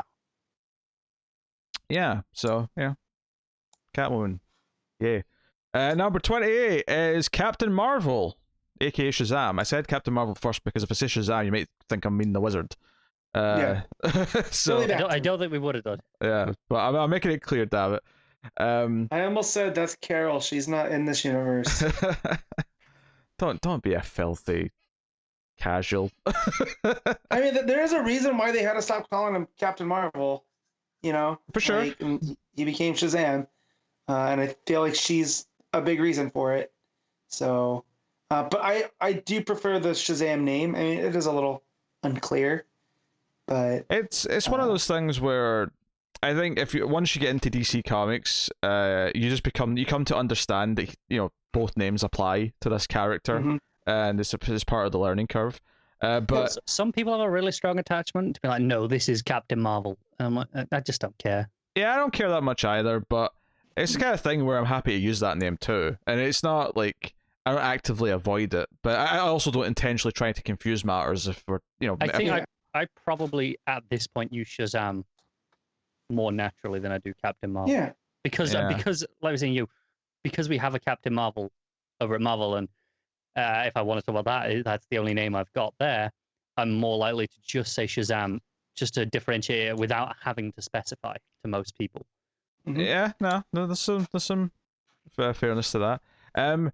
Yeah, I like. I think Shazam's kind of this character who has struggled to adapt as eras have changed a little bit, because there is a sort of inherent, kid friendliness to him that doesn't necessarily work for every era of comic books. So I think he's even harder to adapt than Superman is, because we always hear about Superman being hard to write, but obviously it always comes back around, and we always end up with good Superman stories again at some point, right? The problem is between them, like Superman, the idea is no, he's a good person, and some people are like, that can't be the case. And that's why it's difficult to adapt, apparently. But we can kind of understand, they're good people. The idea of Billy Batson being a totally pure, innocent kid is a lot harder to believe, because we all know kids, they're terrible little shits. Right. and especially when you build in the whole family aspect there, especially in the New 52. And it's like, well, Billy's a bit of a jerk, but it's not without reason. But he's still a good person. And so that was always when people would complain that, oh, this is not Billy Batson, he's not a pure kid. I was like, well, I mean, he's still a good kid, I think Shazam is a really fun concept, and I do kind of love the expansion of the family, and having, obviously Freddie and Mary have always been kind of a part of it, but adding in the others and having this more team. I think it is the makings of a really good, like, family friendly, like, kids show. If you wanted to translate it into a different medium, like, obviously the movie exists, but I mean, like, I can see there being I can almost imagine the opening credits of the 90s TV show where all the kids are like on the screen with their names, but it transitions into, I mean, it's basically just Power Rangers, but instead of putting on the outfits, they turn into other actors to be the. I almost feel like this version of Shazam would be a good Saturday morning cartoon. For sure, definitely. Because you have all those elements, and I can't remember who the youngest one is. Darla? I can't remember her name. Who? The Darla? Yeah. Like her especially, like kind of the cartoon through her perspective, Yeah. But that is one of the better additions. And I'm imagining fan favorite as well. Like almost Rugratsy. Kind of. I can see kind of playing it that way. Rugratsy. I wasn't going quite that far, but sure. No, but if you really want to, Saturday morning kids cartoon. Yeah. Shazam family, like, as Rugrats. Obviously, they're not that young, but in tone and style of what it is, I can kind of really see it playing that way in the group dynamic. But no, I like Billy.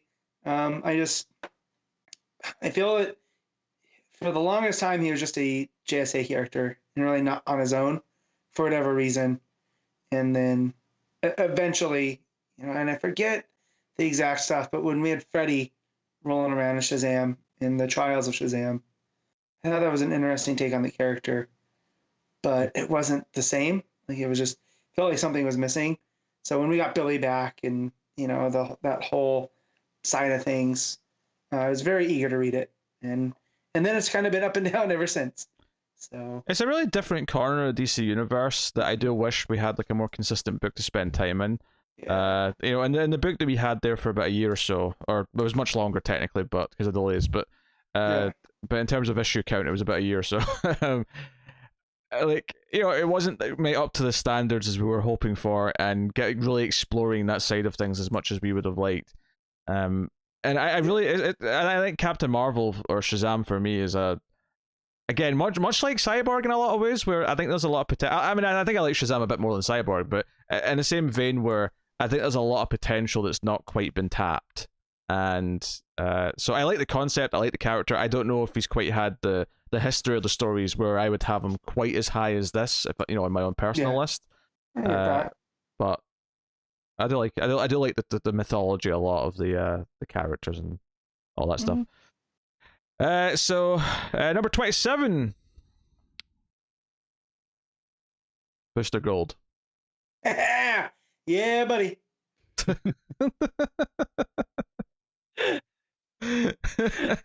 I'm not sure who you were expecting with the dramatic pause, but I don't know, but I'll take it. Oh, Booster. People like Booster Gold. I mean, clearly, I mean, he's not quite in the top half. He's close. Yeah, he's close. For me, it was really his story in 52, just to see him, because I was a little bit familiar with like the I Can't Believe It's Not the Justice League and Justice League International and the goofier side, but basically him being this basically reality show superhero, and then the redemption that he gets from that, and then becomes an agent of time. It's kind of stuff that I like in my sci-fi, the timey-wimey, and just the fact that his heart's in the right place, but he's a big dunderhead. He's fun, is what he is. Yeah, well, he's if Andy Dwyer was given a super suit, Kind of is.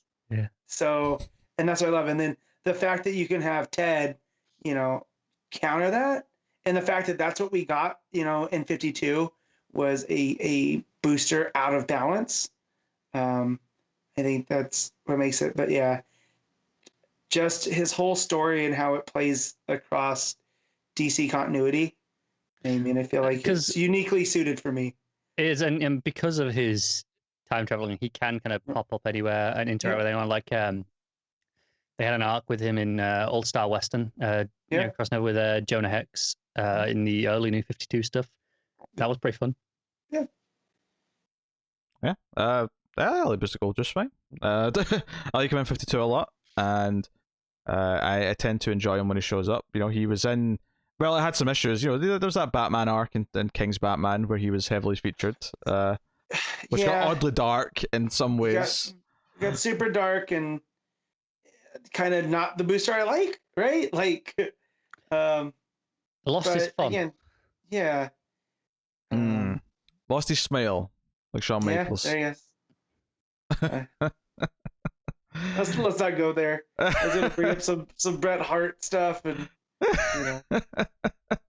that who Ted is? Is Ted Bret Hart in this? No, because they're friends. That's you can't. Well, who's Booster's arch nemesis? Does he have one? Publicity. Yeah, I mean, you could say it's Per Degaton, right? The time traveling Nazi guy, but that's more of a Rip Hunter. Rip Hunter JSA stuff more. I mean, Booster's really his own villain. So I guess that makes sense that the HBK is Booster. Yeah, I could. There's comparisons there to be made. Yeah. Right, so Booster goes number 27. Number 26, just missing out on that top 25. Number 26 is Jessica Cruz. There she is. Yeah. This is the one I was referring to earlier. I had Jessica Cruz quite high. She is my favorite Green Lantern. I have loved her. Basically, all of her stuff since her debut and the building of that character. And part of that is that she got to flex a lot by having a nice 60-issue run with another character where she got to be a main. She probably has the highest batting average of any of our lanterns. Yeah. She has, in the sense that, don't get me wrong, it's not a small amount, but she has less time than most of the others. But she hasn't really had a bad story yet. Whereas all the others, you can think of bad examples. Oh, for sure. Yeah. And this is one where sometimes adding new characters to comic book universes can be a little difficult. A lot of them don't stick, but sometimes it happens quite quickly. And sometimes you realize. I mean, look at again Yara Flor. We read one issue of her and went, you know what? I think they're onto something here. This might be something that's sticking around. I don't think we knew that this quickly with Jessica Cruz. No. I think it was a few arcs of the book of the Green Lanterns before we started to kind of feel like, oh, she may actually be great. She was introduced in John's Justice League. Yes. Yeah. And I don't think anyone while reading that book was like, oh, she's gonna be my next favorite Well, Lantern. no, I don't think that, but she was like she stood out the gate because of her origin, right? And it added a new layer to the Green Lantern mythos. Is like she was always unique in that book, but I don't think she necessarily. I didn't know. Oh, she has staying power for years when I was reading it. I don't know, I think a lot of people related to her just because of that struggle. Whereas Hal, right? Hal's a fighter pilot or a test pilot. John was in the Marines and is an architect. Kyle was an artist, right? Guy's, Guy's just he's Guy. He's brash, and that's where his role. But Jessica came like someone that lived through fear, and that defined her. So the fact that she was able to tap into it, I feel a lot of people it's related to that more than the other. I think it's more of an empowering story. Is maybe the key thing you're getting at there. Well, I absolutely agree with all this, and I understand why she's had an enduring legacy. I think the fact is, you're saying all these things, and Simon Baz was around as well. Yeah, and he clearly has not had quite the same impact as Jessica Cruz. I'll be very, very shocked if he shows up above her on this list now. It's his origin is great too for widening the scope of fear and what that means and how that how some people internalize that. Yeah, I mean, Simon Baz's origin, of course, introduces another window of a type of person that can be involved in Green Lantern. Yeah, but I think Jessica, though, because she comes from this place where she was crippled with fear, so when I talk about her story be feeling more empowering than everyone else's in terms of the Lanterns and like their journey to actually being able to command the ring, it has more of an uplifting vibe to it. Yeah. So I'm not disagreeing with any of this. I just think it's more like if I was looking at their first appearances, I would have expected Simon Baz to be the one that stuck around, had more of an impact than the first. We're reading the first impact, first appearance of Jessica Cruz. It just shows sometimes you can't tell based on I agree. One issue or what even the first arc or whatever.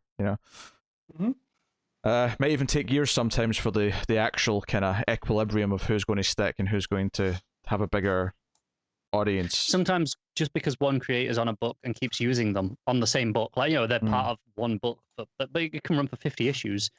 It can feel like, oh, these are going to be here forever because they're here. But as soon as that creator leaves, that character's never seen from again. And even though they were there for 4 years, they don't have that long-term power sometimes. And Jessica's got enough fan base at this point that even though she isn't primarily a main character in a book right now, like she's around in the universe and they're going to use her again because there's too much of a fan base now. There is no doubt that she is a permanent long-term Green Lantern at this point. So that's number 26, which takes 25, so we're in the top half. We're getting to the more coveted spots. And number 25 is Harley Quinn. All right, this checks out. Yeah. Yeah, I think there's a mix here of obviously her being very, very, very popular, and then probably a vocal enough group of people who are against Harley Quinn and they're sick of her and hate the style that she brings. Again, a lot like Jason Todd, it depends on the creatives behind her. There are definitely different takes. I've enjoyed more than I haven't, I would say, of Harley overall. It's one of those things where if all things were equal between every character, they'd all have a reasonably similar amount of good versus bad stories, maybe with just some ideas being better. But the thing is, though, is that Harley Quinn becomes popular enough that so many people want to try and write good stories that the balance is completely thrown off. So, when we compare it to Jason, I mean, I think Harley's had more shining moments than Jason has because so many people have tried to do good stories with her and want to do their take on her that arguably she has maybe even had more bad stories as well, though, just on the sheer volume of stories that are out there now. But I don't know if that matters as much. You don't remember the bad ones as much. No, not unless they're truly terrible. You tend to just forget about them. Yeah. It's just why there's so many good Batman stories, because so many people love Batman, they just keep trying to write good Batman stories, so there's tons of them. Unlike Jason Todd, Harley Quinn got a TV show, which is pretty fantastic. Tends to help, let's be honest. Yes, I mean, Harley was already pretty up there in popularity before the TV show, but he was even sniffing at conception. But I guarantee it helps. Yes, no doubt it helped. But so speaking of cosplaying popularity, Harley Quinn's definitely. That's probably number one. Yeah. There was a time at one of the local cons here, me and my buddy counted 45 different Harleys. I think especially after the first Suicide Squad movie, where it was just the t-shirt and shorts.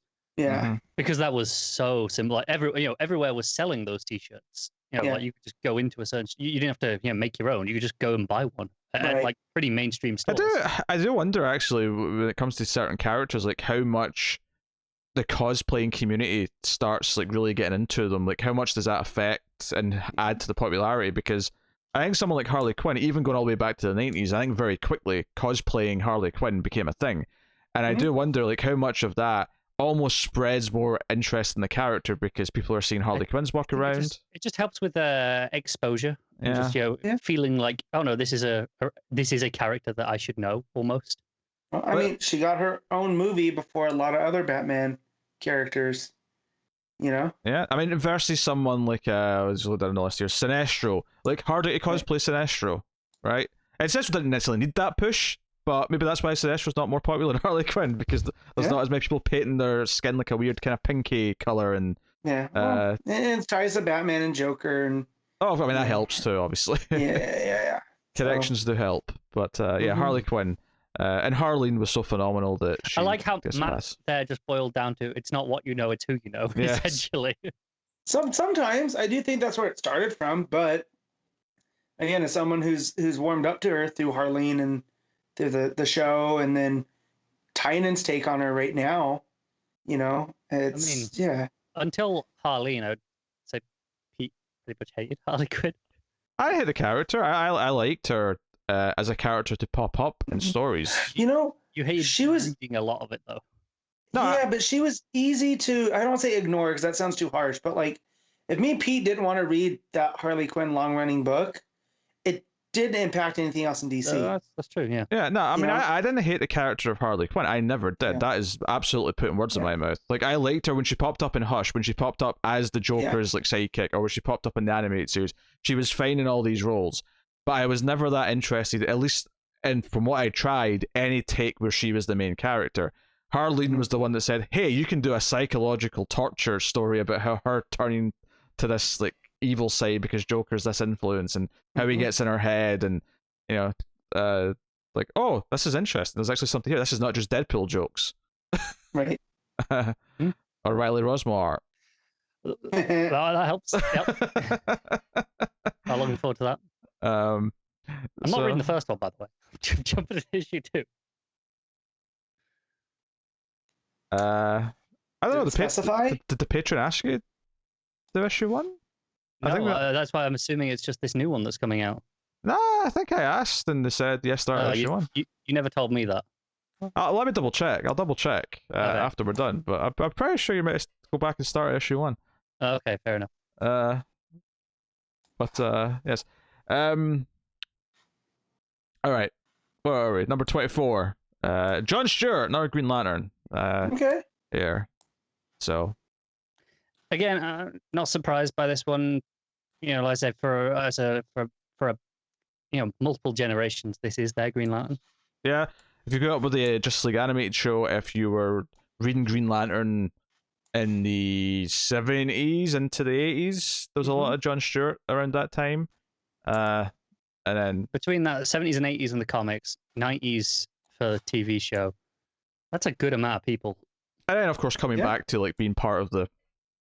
Because once Green Lantern got popular again in the 2000s, it was like, oh, we'll have a second book where John's kind of one of the leads. He was a prominent feature in Green Lantern Corps, and then that went into New 52. It was basically his book for a while. Yeah. So I'll never forget when I was in college and the Johns run was just kicking off, and I was talking to one of my friends, and he'd only watched the Justice League animated show. That was like his touchstone. And I was like, yeah, it's a really good book if you ever want to read it. And I showed him. He goes, wait. Why is Green Lantern white? Because to him, I don't think that's a unique reaction. Yeah, and he was just shocked that he was just one of many, and because he wasn't digging and doing any research, just to watch the cartoon, But that was his Green Lantern. So Yeah, John Stewart's a good character. He's I don't know who I said this about earlier, but he's kind of the straight man, and sometimes the straight man in the group gets a little ignored because they are the straight man. And I do think he's a little bit on the blander side of Green Lanterns. I mean, for me, like in the Green Lantern Corps, he was that leader type that like I wish I knew Star Trek enough to know to compare him to, you know. But you know, he was that like Pete said, he was the straight man, and he could bounce off of Guy or Kilowog or any of these other bigger personalities, and you know, be the foundation for the story. So, but yeah, he's decent. This is the other what Lantern is this showing up now? Fourth? Maybe fourth. Yeah. We had Guy. Okay. Sinestro. Well, I mean, sure, Sinestro. I've been counting him, I suppose. Yeah, he was a Green Lantern. If we're counting him, Guy, Sinestro, Jessica, and now John, right? Yeah. Yes. Yeah. Yeah. So, yeah. And obviously very passionate base because you know he ranked higher than some of those other names and much higher than Guy, quite rightly, may I add. You know, so people are allowed to be wrong. So yeah. Yeah, cool. That's John Stewart. Number 23 is Darkseid. Really? That surprises you, Matt?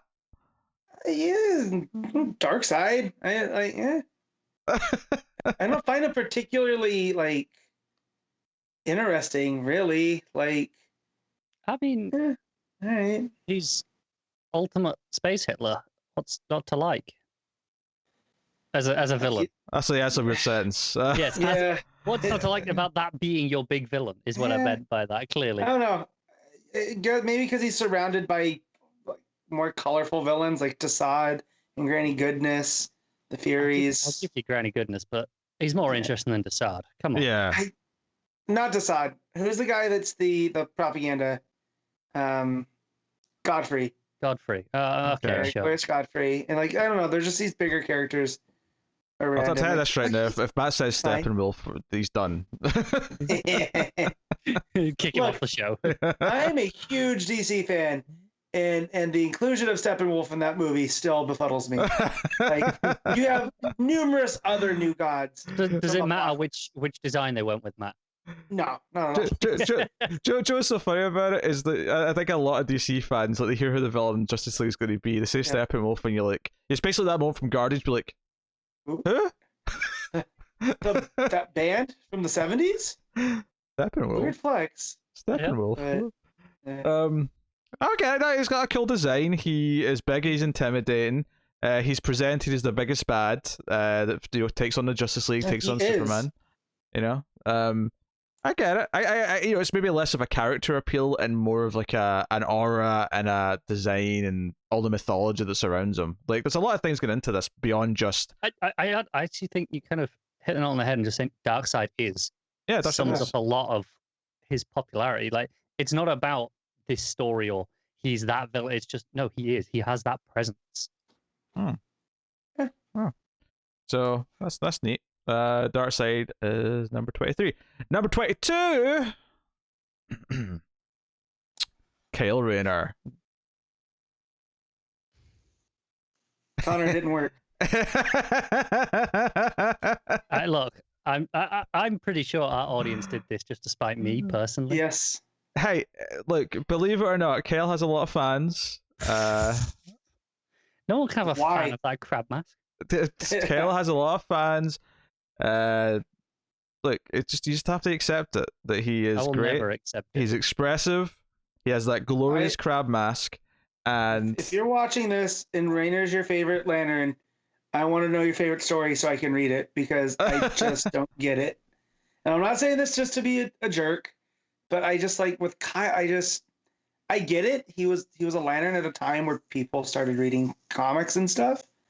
But it's like as a character, there's not a lot for me to hook into. In the same way that I say John Stewart's pretty bland, I think Kyle's quite bland as well. Yeah. Maybe it's just I've never read his Green Lantern run. Like I've read what's the one that introduced him? Emerald Twilight? Emerald Dawn? One of those two. One of them. one Yeah. of those early Yeah. 90s, yeah. I read that one, but I didn't read much of his run. Written by Ron Mars, and I'm sure it's good. And had I read it, I'd feel different. But yeah, I guess in the last 15 years, there's not a lot of stories I gotta do. But like, yeah, that was a good Kyle story. All of the Kyle stuff in the last 10 years at least has been actively bad. All of the White Lantern stuff, I think, is actively bad stories. There was certain stuff in New Guardians I didn't mind. High praise. It wasn't my favorite stuff of the Lanterns at that time, but at that time there was 4 Lantern books out. There was, and that was the worst one.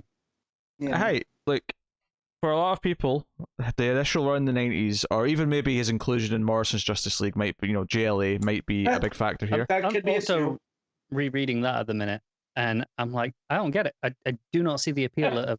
I think Kyle is like the worst character in this book. Because what I'm saying is, though, it doesn't really matter if, let's say, he happens to be in nothing but bad stuff for the past 10 years. It doesn't matter. If, the attachment's already there.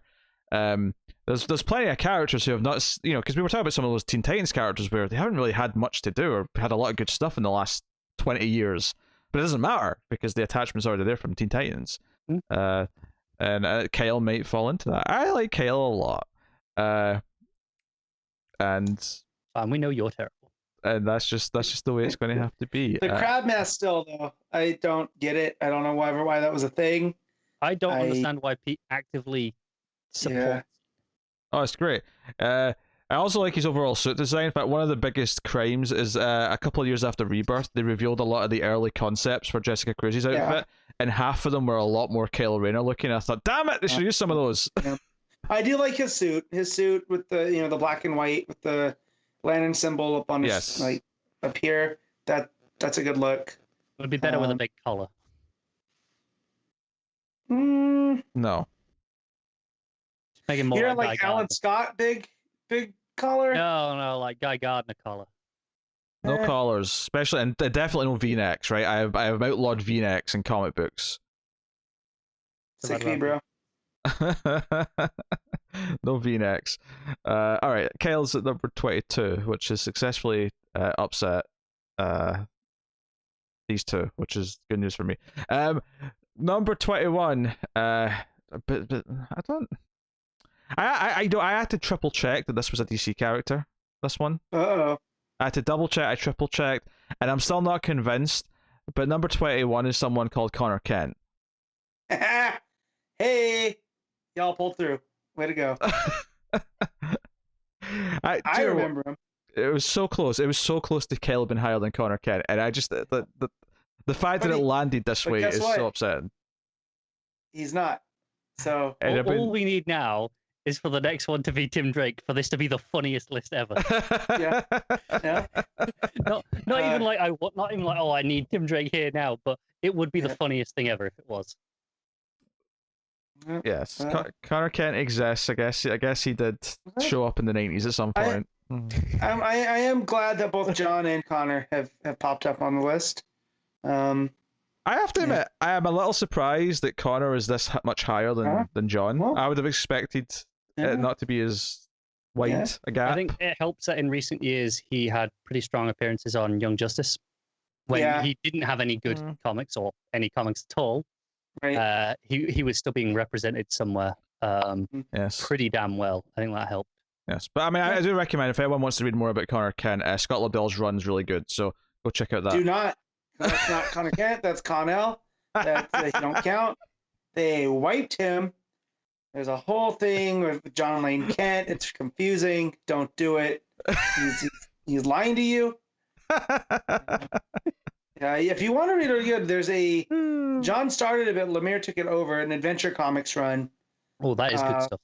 That's with Manipul on art. That is just fantastic. Like that's really what solidified him as one of my favorite characters.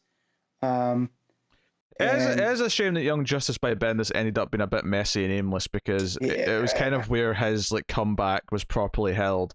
And as it stands, it's not a terrible read, but it's kind of iffy. Kind of funny how for years Matt was like Connor Kent and the Legion, and then Bendis kind of squandered both of those things for him. I remember I saying my worst case scenario was Hickman on Legion. I was wrong. That may still be I was worse. so than that. wrong. I don't know. That may still be worse. I don't know if I don't know, because at least it would have been like super high sci-fi, and I might not understand what's going on, but Matt, you it, you hated know, the shit out of it. probably. But I'd rather hate it than be indifferent to it, and that's how I feel this last one. I mean, there's some logic to that. And it's fine because we both have the scope to like a Bendis run. We've both liked a lot of Bendis, so it is funny that those two things he kind of screwed up were the two things you were asking for so almost long. as if he was doing too much. Maybe you know. That's a very. But no, possible. Connor can't. Definitely, I'm glad that he's on there. Yes. You know what? I get it. We have to have some subpar characters on here for to make it spicy. Yeah, Kyle was listed after Connor, so this is an injustice that will not stand. Number 20, top 20 we're in now. Number 20 is Aquaman. Really? all right. Yeah, Aquaman did all right. That Good for actually kind of Arthur. surprises me. Don't know, I like Aquaman. I'm still always surprised that he is this popular. Mm-hmm. I don't think I'm over the public perception of 10 years ago yet. I need to go back and read the Peter David stuff, because that's a blind spot in me. But from what I understand, he was a pretty popular character. Yeah, I remember reading. Yeah. That's another run that I want to read at some point as well. Is the Peter David with a hook hand and all the. I keep looking at it and like being like, should I start this? Yeah. And I'm like, oh yeah, Pete might want to do it on previously. Yeah. Oh, I will for sure. I think he's had a really good time, and it's funny you said 10 years ago there you had the perception, but 10 years ago is actually start of New 52, which That's is when why I said it. Yeah. And I think the Aquaman book was one of the better things in New 52 overall. And then the Rebirth book, well, it had a couple of shaky moments early on. It did actually evolve into something really cool for most of its existence. Through a lot of the end of that Abnett stuff was really good, and then of course we had the Kelly Sue stuff. There was only a couple of bad fill-ins here or there or whatever, but for the most part, he's like, I mean, this is the first time he's been without a book, in a decade, more or less. And that is, when I said a decade, I think because the early part of that run was about addressing that. Oh, it's Aquaman, and that was the public perception at the time, and that book kind of was trying to help get it back away from that. I would say it succeeded, clearly, judging by the fact that he's in the top 20 here now. Yeah. Well, the movie might have helped. I will say that my liking of Aquaman is kind of separate from the movie, because I don't really like the movie. It's in spite of yeah, it's in spite of the movie. I like it for being his own thing. Like the Momoa Aquaman is unique to the movie. I'm not sure how I feel about the fact that we do seemingly have Aqua Bro kind of in the comics now. Yeah. It's a little bit weird. But yeah, no. Just a long time was one of those. He was always a joke character, and I'm glad he's no longer a joke. Like, he actually is pretty cool. Better than Naminor. Good guess is good Naminor is what you're saying. Yeah, good Naminor. Good Naminor. That's a t-shirt. Good Naminor. So Aquaman, number 20. Number 19. Alfred Pennyworth. Hey! That's pretty well deserved. Yeah. And it's nice to see some of the non-hero characters show up. Yeah. Oh, for sure. There is definitely one that I was expecting to be on here that didn't make it. I'll bring that up at the end when we're all said and done. The three off the top of my head I would have, because we talked earlier about Park Kent, and none of us are really surprised that Park Kent wasn't on the list. The three I would have expected, and I think maybe one of these, worryingly, is one that's not on the list, would have been Alfred, Gordon, and Lois. Those are the three that kind of stick out as what I would have expected on this list. Somewhere. Yeah. And I feel like a lot of this now is like a lot of people didn't appreciate Alfred until they didn't have him anymore, and now he's gone, and there's no one to be sassy to Batman. Like Babs can try. I mean, I think we all appreciated Alfred. I think we've always been very pro Alfred on this show. Throughout my whole life, I've always enjoyed Alfred's inclusion in Batman. And I always like sassy Alfred as well. Sassy Alfred, surrogate father Alfred. I mean, honestly, like one of the best things that happened when Batman, quote unquote, died during R.I.P. and everything that came after. Well, it wasn't R.I.P. It was more Final Crisis. But there was the moment where I always remember, and I think it was just an issue of Batman after that happened. But Superman hands Alfred like the bat suit, and Alfred just says he sort of breaks down, and says, "Forgive me, I've just lost my son." And similarly, everything with Alfred's death and the letters afterwards and characters acknowledging it is hit hard. Alfred's such a core part of the emotional side of the Batman mythos that it always hits. I mean, we even got it in this week's Nightwing where Dick calls, Batman his dad and then Alfred his other dad. So and I think that's what there's been a lot of different versions of Alfred, and I don't think any of them are bad. Like, some are better than others, don't get me wrong. Yeah. But I don't think I've ever seen a bad version of Alfred where I go, oh, no, I don't like that. Yeah, shockingly, even Zack Snyder, he screwed up everything else. Even like Alfred.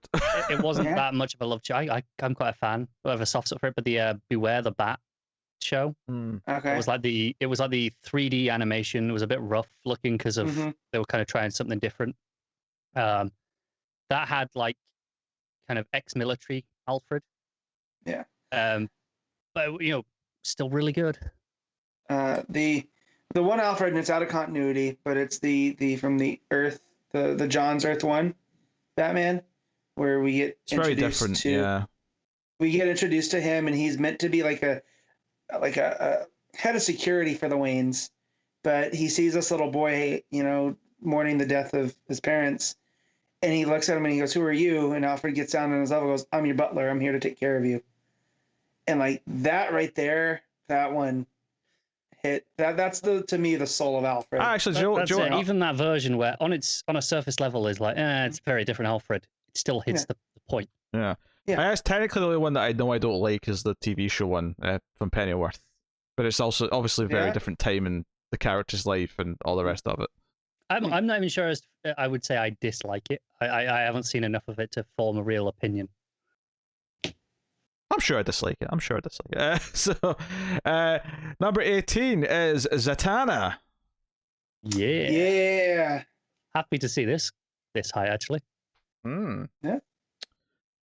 She's one of those ones I do, like, we talk about a quiet fan base, and I really can't find anybody that dislikes Zatanna. So not surprised. Yeah, I mean, I wouldn't have her as high as this, but obviously I don't dislike her. Zatanna's. I think she's in my top 15. I do wonder if like the Paul Dini stuff and some of the other things like that have really catapulted her above maybe where she'd otherwise be. That's probably true, but I mean, that run was 25 odd issues, I think. Having a good solid run for that long tends to help, with your enduring popularity. Oh, for sure. She's been around ever really since. Like, she's always popping up from the New 52 onward, right? Like, I think obviously I don't tend to get a lot of her stuff because she tends to be tied to Justice League Dark and the magic side of things, given who she is. But I do like her whenever she does pop into other things or wherever she's used in big sort of more larger stories. I always like when she's the go-to for Superman or Batman when they need magic assistance.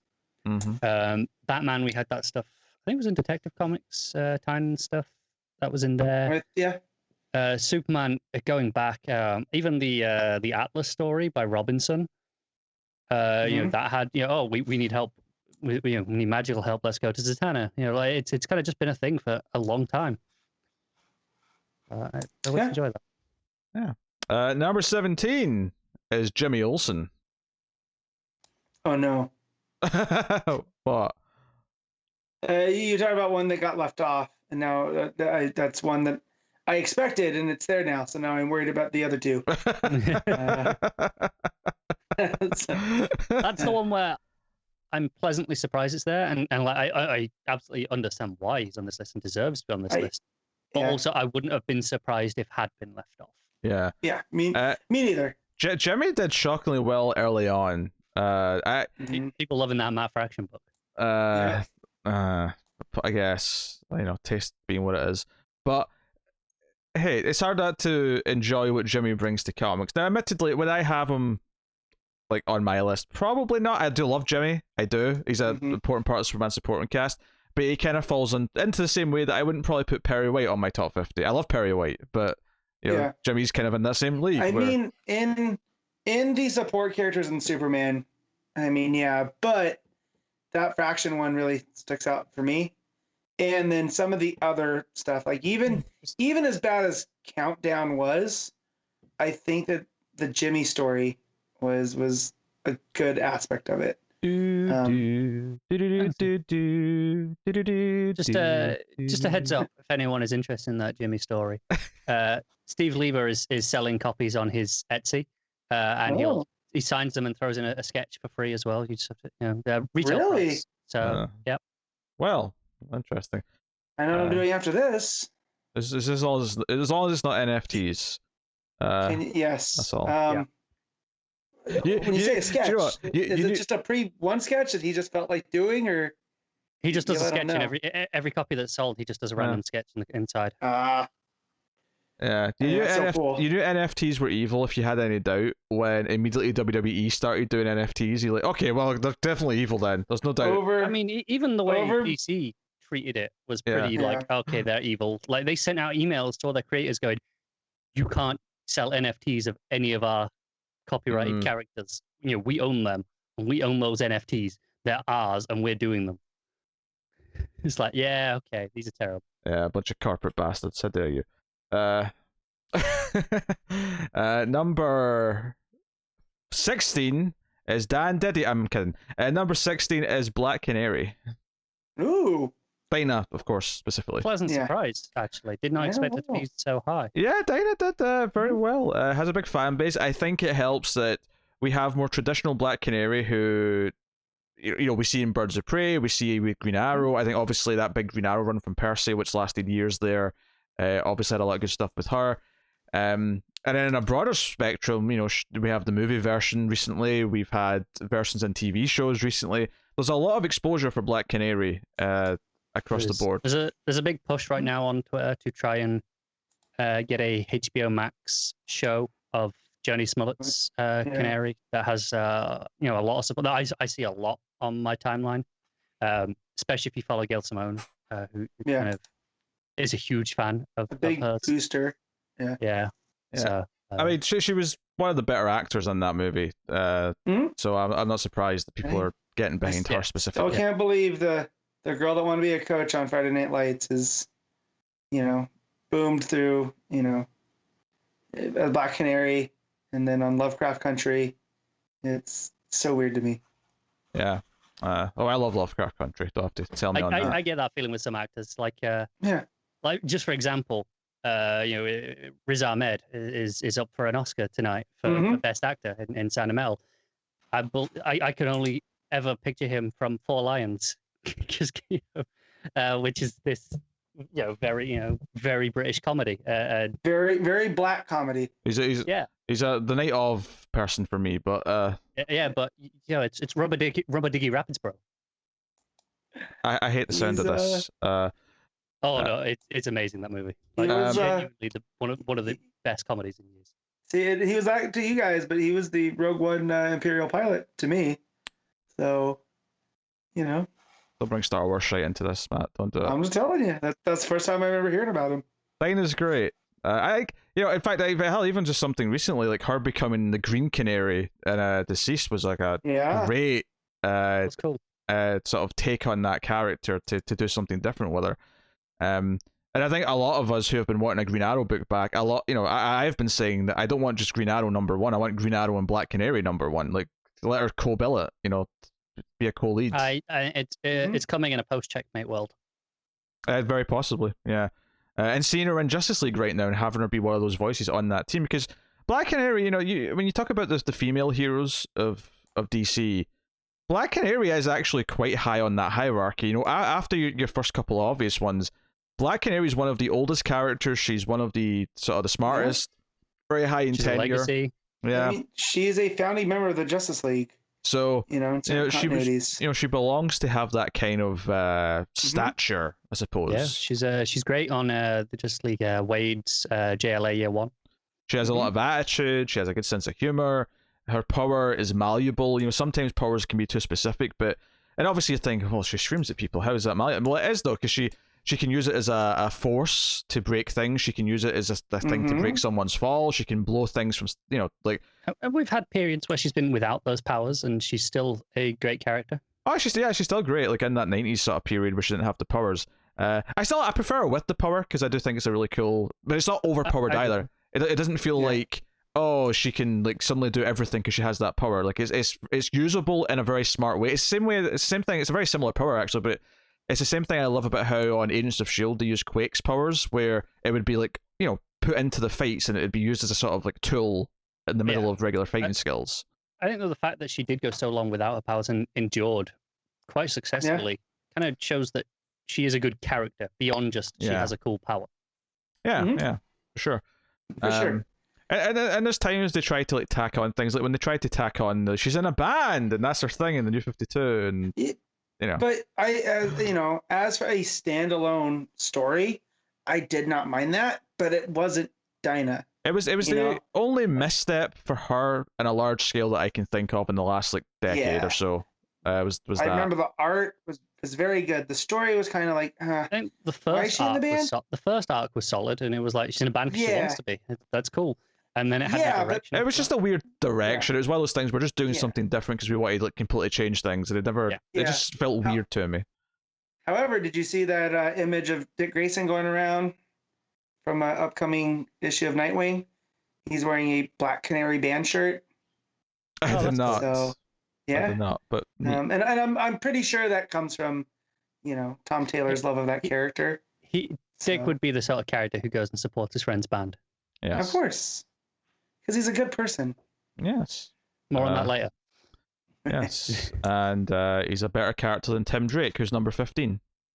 Yes! There we go. Better than Kyle Rayner. I'll take it. And it's a couple steps from his best friend, Connor Kent. So, they're... it's good that the best Robin is here. Yes. He's up this high. Yeah. All right. Let's keep the delusional takes to ourselves. All right, that's not. He is. He is defined as Robin more than anybody outside of Damian. He is arguably the true successor to Batman, or should be. Like, Dick did it because he felt obligated to, but he never wanted to be Batman. He's his own man too much. Tim is the detective. I mean, hell, Raz even gave him that title after Batman's death. He passed on to Tim, not anyone else. No, Tim, you're the detective. That Red Robin book. Yeah. That stupid costume. I still hate that costume. However, that book was a lot of fun. Better than his Drake costume. True. That's not saying much, though. No, the Drake costume is great because it's solidifying his future as a delivery driver for. What's the delivery? What did that color scheme? UPS. UPS. What can we do for you? Yeah, he's got the UPS version of his Robin suit. Terrible. But no, he's, I just love him that he is defined as Robin and he's really made it his own, whereas... He's so unique because he sought out Batman. We're like, no, you need a Robin because this is, what you need right now. He didn't do it for him. He's in the same way that up until not that long ago, Flash was not defined by tragedy. Neither was Tim Drake. He did it because he thought it was the right thing to do. Well, Identity Crisis sorted that out. Brad Meltzer said, "Oh, really?"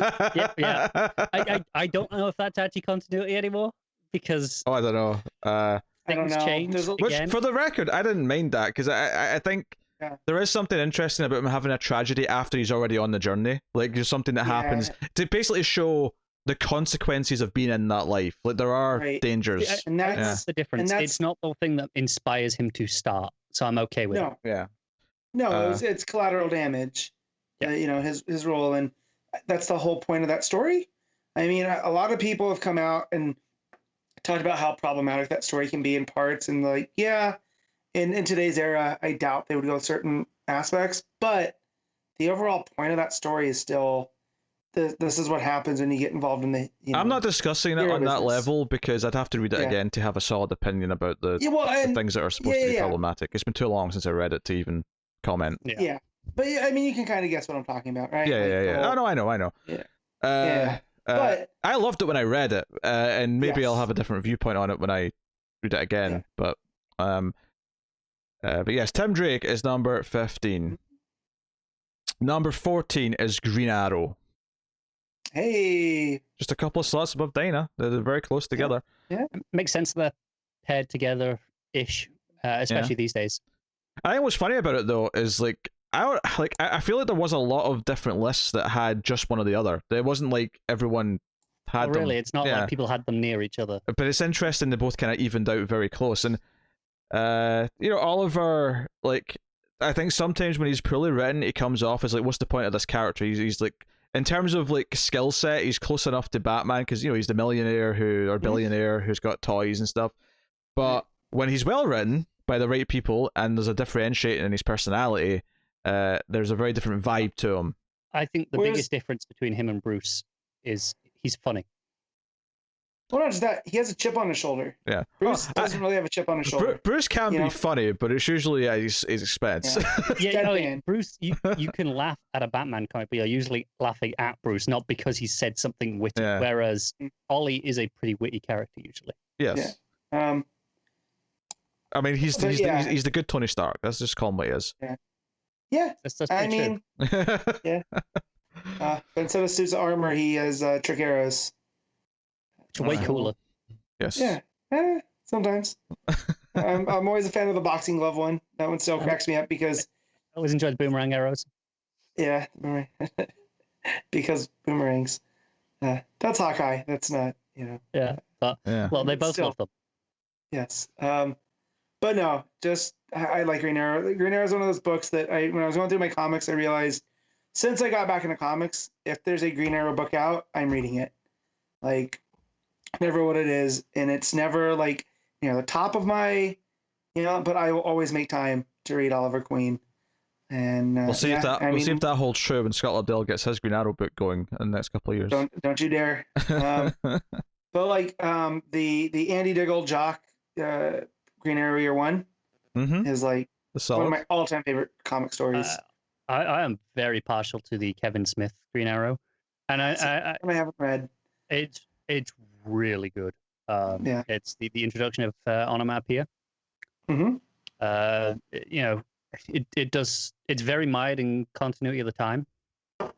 I have a hard time reading anything with Kevin Smith's name on it, to be honest. So I would love to see what you thought of it, because it's not that long. It's only a couple of trades. I think it's in one big trade now, actually. Yeah, sounds about right. Starts with Quiver, right? Yeah, Quiver's the first bit. That's interesting. I think better with a goatee. Let's make that clear. He should have a goatee. Easy. Yeah. That said, Lemire's Green Arrow is one of my all-time favorite runs. But it's missing the goatee. No so goatee it's like a point less than it should be because there's no goatee. I don't know. It also introduced Emmy. So Sorrentino has a version of that where he drew it with the goatee the entire time. Yeah. And just fine, I guess I'll remove that layer. Release the goatee cut. That's all I'm saying. Get out of the trade with all the goatee reinstated. That's all I'm asking for. Right? It's important. That's all. That's all, is it? Just take it off Superman and put it on Ollie.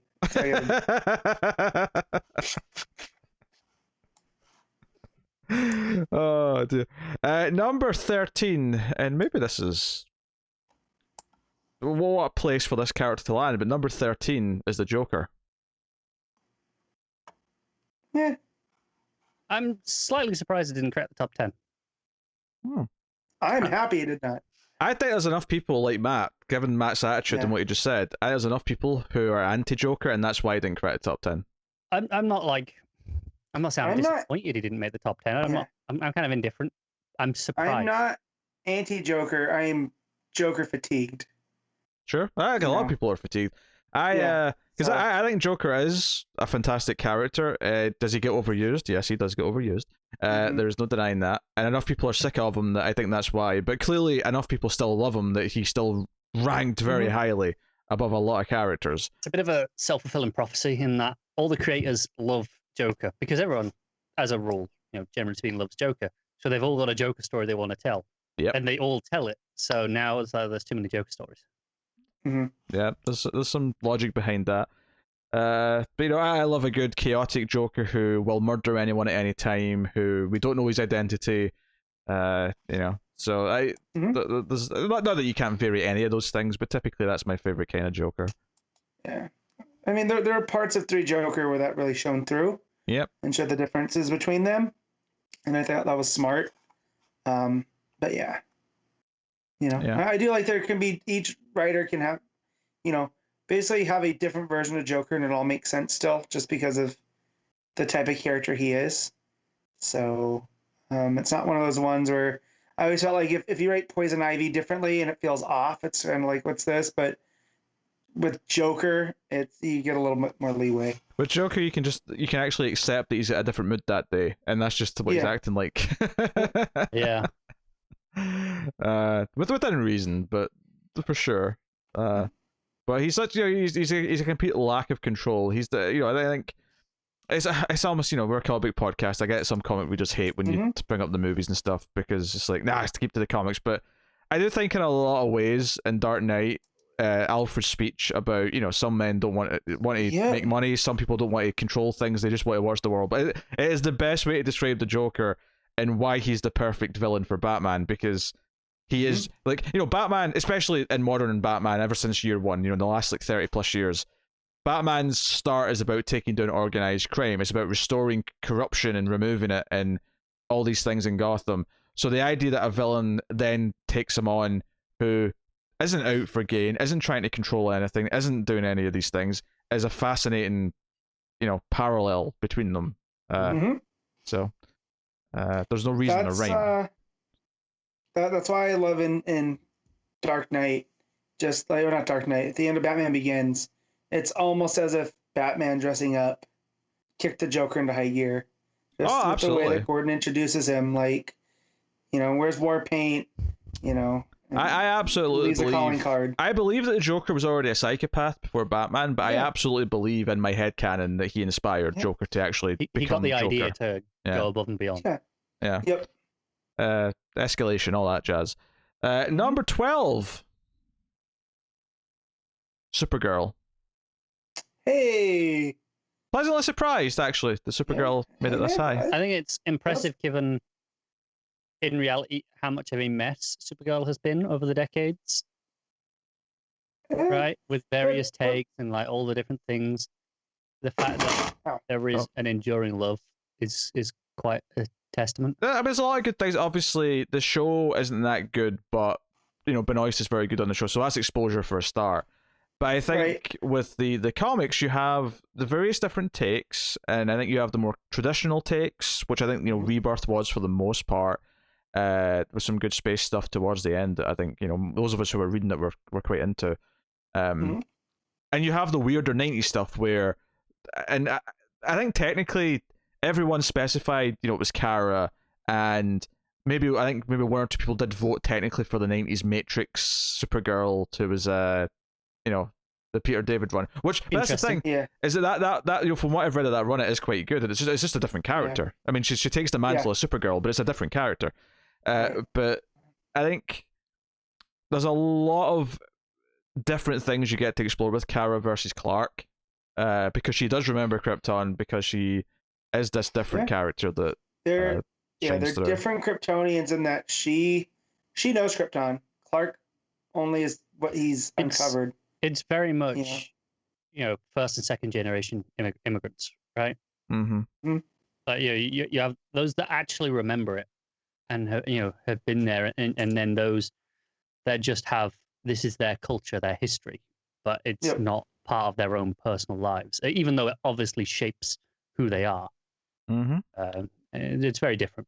Yeah, the space stuff from Rebirth was really good, and I think I have to shout out, I mean, not to just give Tom Taylor more praise, but that one little short he did in that anthology book, which was otherwise not that good, but that one Supergirl story about the post-apocalyptic world where she's protecting the kid, that story was phenomenal.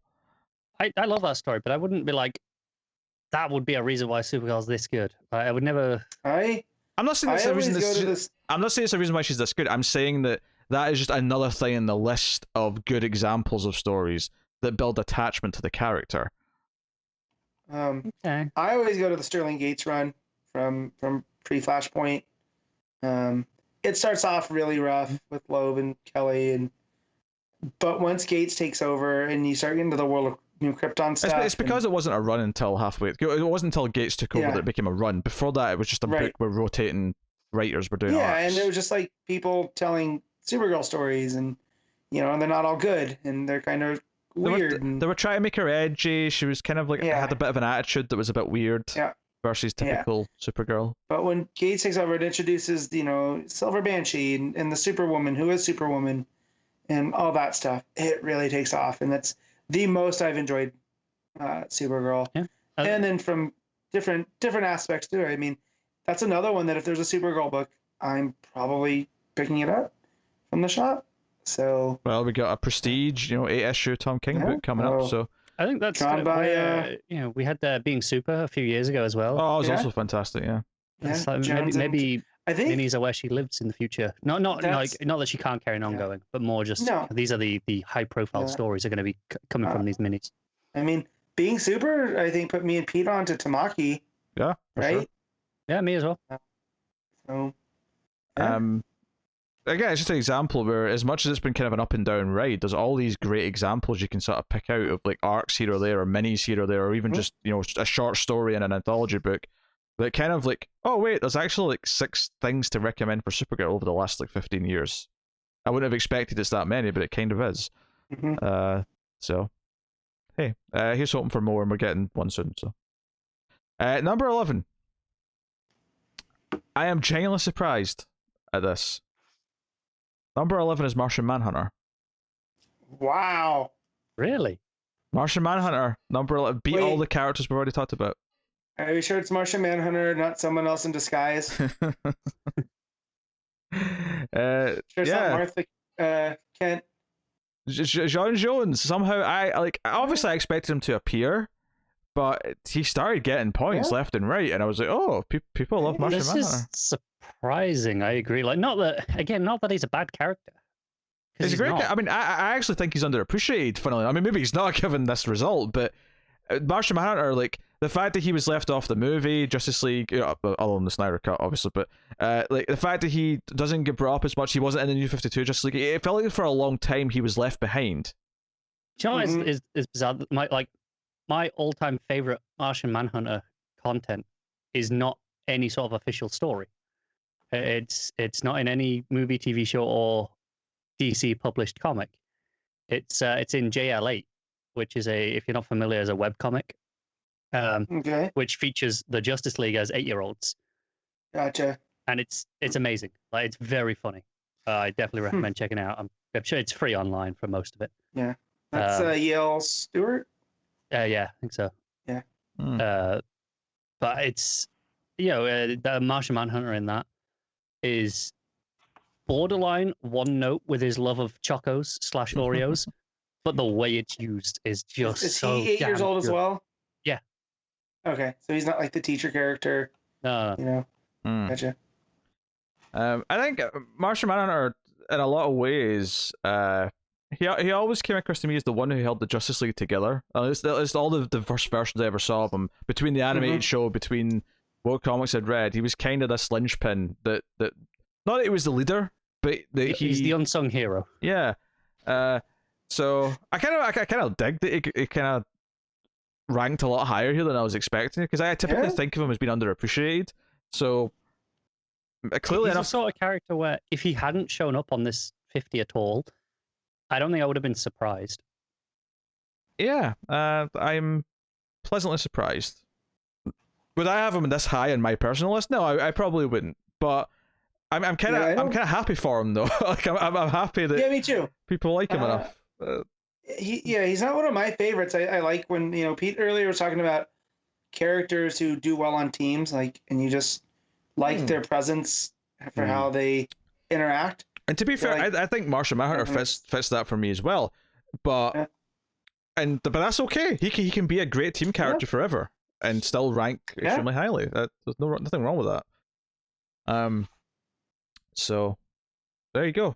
So it's time for the top 10. So There we go. brace yourselves for the upsets, for the shocks. Wait, Matt. Yes or What's no? up? Is Dick Grayson above Bruce Wayne? For everyone else's hopes, I hope so. You know, for everyone else's sake, I should say. Okay. What about you? Does he have? Is The cynic in me says no. I hope he. There's I hope Dick Grayson. there's some big names missing right now that I don't know if they're all pop up in the top 10. We're missing either Lois or Gordon, it seems. Yep.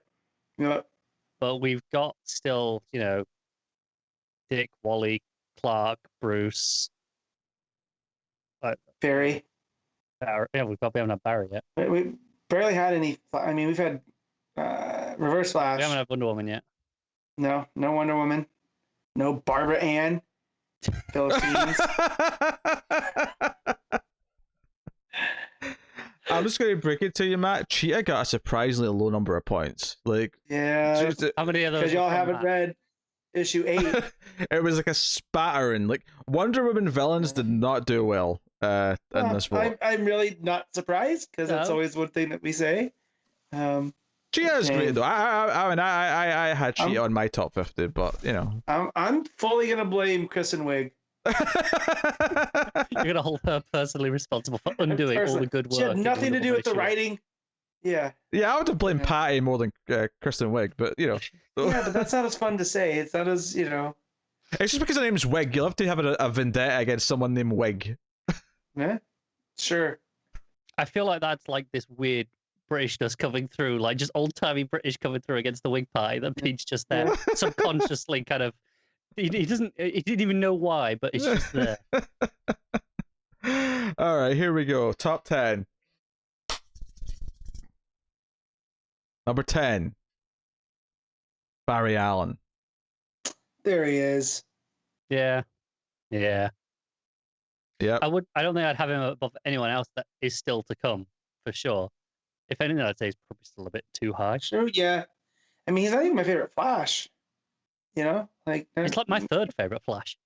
No, not even. I could, but you got Wally, you got Jay, you got Bart, and then maybe I've accepted I'm not getting Jesse Jay. Quick.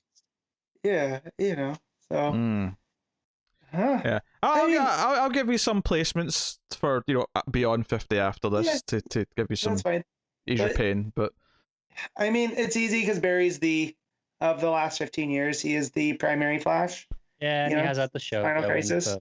He's had the show. A terrible version from the movie that's not Barry. Which started shooting, by the way, this past week. Allegedly. Allegedly. Yeah. So. Yeah, I mean, I went the longest time of my comic fandom without reading Barry. Outside of him popping up in Wally's stories. And now it's pretty much all you can read. As this idea. Yeah, like it was this idea of Barry Allen as the paragon of virtue of what it meant to be the Flash, and then we get that, and it's like, oh, Barry's fine, and there's nothing wrong with him, He didn't live up to Wally's ideal, is what you're saying. I mean, I like Barry, but he was maybe better off dead as an inspiration for Wally than he is an actual living character.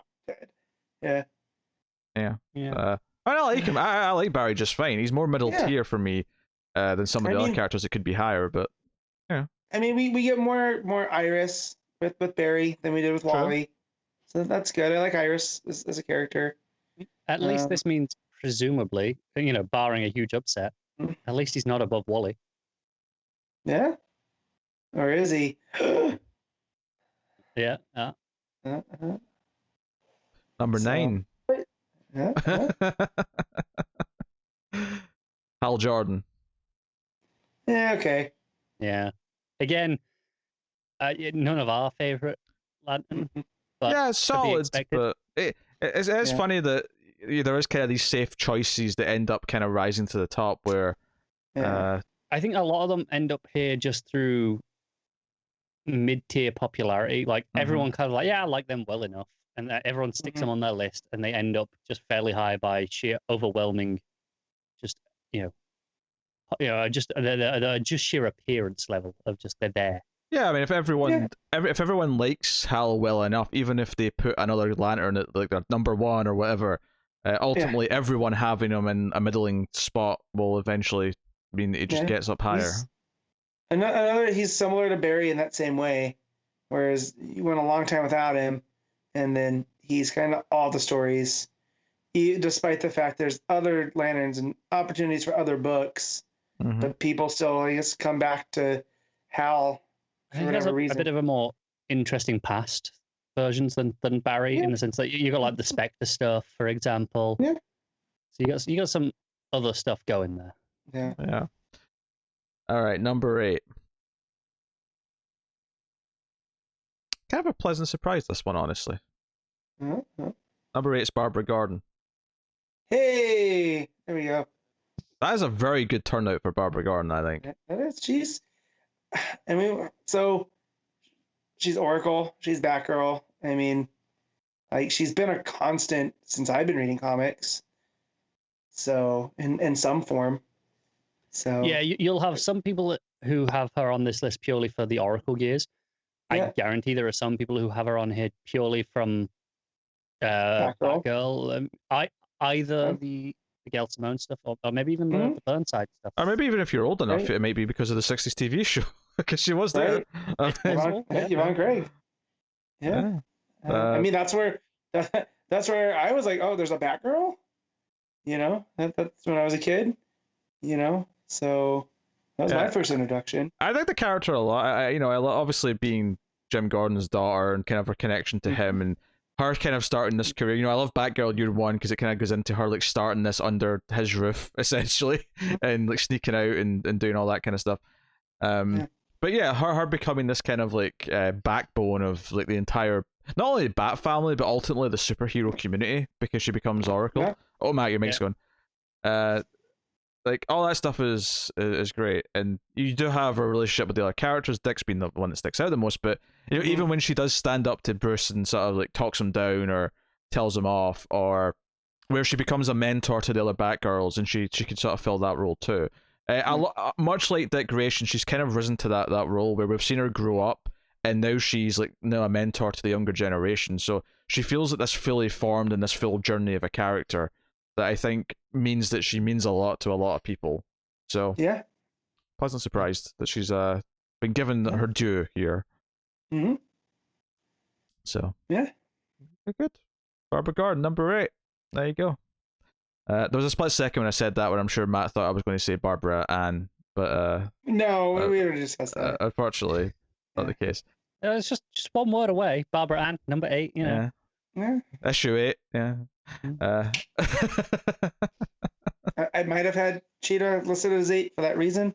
I don't remember, but I definitely listed her as Barbara Minerva Cheetah from. I'm sure. I remember. I remember seeing the full description. Yes. As seen in Wonder Woman issue 8. Yeah, I think I said the Fantastic. Number 7 is Wally West. Ah, there he is. Yeah, this makes sense. He's above Barry. Things are right in the world. Things are right in the world. Yeah. Wally means a lot to a lot of people. He was the Flash for about 15 or so years. Time as Kid Flash before that, and the Titans was very enjoyable for a lot of people too. This is one of these things where a lot of the Titans characters, I said, I like them as Titans. I don't really care about them too much when they're solo characters beyond that. There's a couple of exceptions, obviously, and one of them is Wally, where he truly became like the flagship character of his family, of the Flash family. Yeah, and he was Legacy in the DCU. Yep. He was the sidekick that became the next hero, and that was his defining trait for a long time. He was we're back to that as well. Going forward. Yeah. And he was the emotional linchpin of Rebirth. He was like the main thing that made us all feel this sense of hope that things were being put back in the right place. They were restoring things they had robbed from us with the New 52 like sledgehammer that Didio was wielding. Yep. So specifically, this is Wally West, not Wallace, right? Yeah, of course, yeah.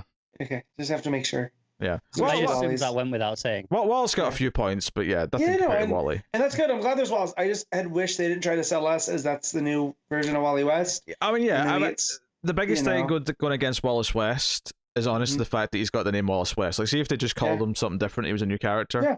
Like, whatever. Yeah. Like, He could still be a West. He could still just be a cousin or something. 100% he could still be a West. I'm trying to think of a name that doesn't start with W, but that's all I can think of right now. it could still be a W. It could still be a Wesley West or a Winston West or a Walker West or a Willie West. Willie West. There you go. You're running out of W names soon. Bill Wonka West. West. It does not have the same ring to it. William West. There you go. Yeah. Yeah. You overlooked the most common. Waller W. West. Waller West. That's the ticket. You know he's gonna start slinging meth. Yeah, but he can cook it at such an exceptional rate. Like, he's got a one up on the market. He's We'll have Walter to pay and attention Jesse. to the rules of chemistry. But yeah, no, Wally. He was my Flash. One of my, he's up there my favorite characters. I remember where I was reading the Lightning Saga when he made his return. I think part of it as well is that we got to see him find a love interest who he did end up staying with long term, who he did have kids with. There was a whole journey there, and that's partly why you get so upset when things get taken away. So no, we actually put in the time. We spent the time attaching to this character, and we got the journey that evolved, and the status quo evolved with him in a natural pace, where we all kind of like bought into his life. Because some comic book characters are definitely very guilty of never being allowed to evolve, and it is a core problem with comic book characters that we can always come back to. I would specify with American comics specifically. Oh, sure, yeah. Because European and British comics almost exclusively move in real time. Oh, fair enough.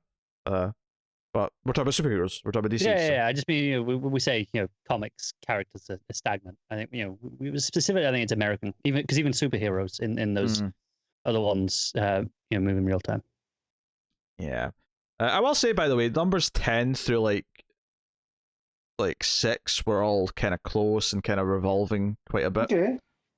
Just as I tell you what number 6 is, just sort of to fill out that bunch. We'll made the top of that little pact. And that little pack was headlined at number 6 by Lex Luthor. Ah, there he is. Yeah. If anything, I'm surprised he didn't quite crack the top 5. Yeah, I'm glad he's above Joker, for sure. Yeah, me too. Huh? By a reasonable margin as well, right? I imagine a lot of people are glad by that. Yeah. I think he's a much more interesting character. It's weird that I could be seen as a hypocrite because I do not have Lex fatigue, just because I feel like Lex is a very distinct character, So you don't when people are using him in their stories, it always there's a point of view with Lex. I think what it is when you do a Joker story, Joker comes in and disrupts everything, and that's kind of the point of the Joker. Is he is a very disruptive force, whereas Lex doesn't have to be that way. Lex can just be there doing his thing and can go a while without making a significant impact. And that could be that story from Action Comics where he's going. There's the Paul Cornell one. Oh, what's it called? There was like 2 trades. The ring, the one with the ring, or the Orange Lantern ring, or the post Orange Lantern ring. Yeah. The Black Ring, I think it was called, something like that. No? Yeah, that might have been it. There's something Black like that. something, yeah. Yeah, but just that is him carrying the story of basically being like, well, Superman's gone. I can kind of do what I want, but what do I want to do? So it was just really good. I need to revisit it. It's been a while.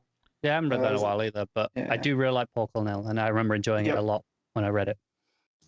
Yeah, I mean, Joker's a force of nature. Lex is more of a character, and that's okay. They're 2 very different villains, and I think, I mean, it feels weird to have to. I mean, I suppose I had to rank them, so I did kind of pick which one I would put higher, but I mean, ultimately, they're both kind of the best of their kind of villain in a way. They're both the top of their class. They are, but I think ultimately, when it comes to for me, the style of villain that Lex is more interesting because Lex has motivations. He has goals. That's just a taste thing. That's just Right. No, it is. That's what I say for me. Like that is more interesting because he has goals and achievements that he wants to do beyond just beating Superman. Whereas Joker's one thing is, screw you, Batman, Right. basically. And I get the appeal for people, but for me, it's not as interesting long term. All right.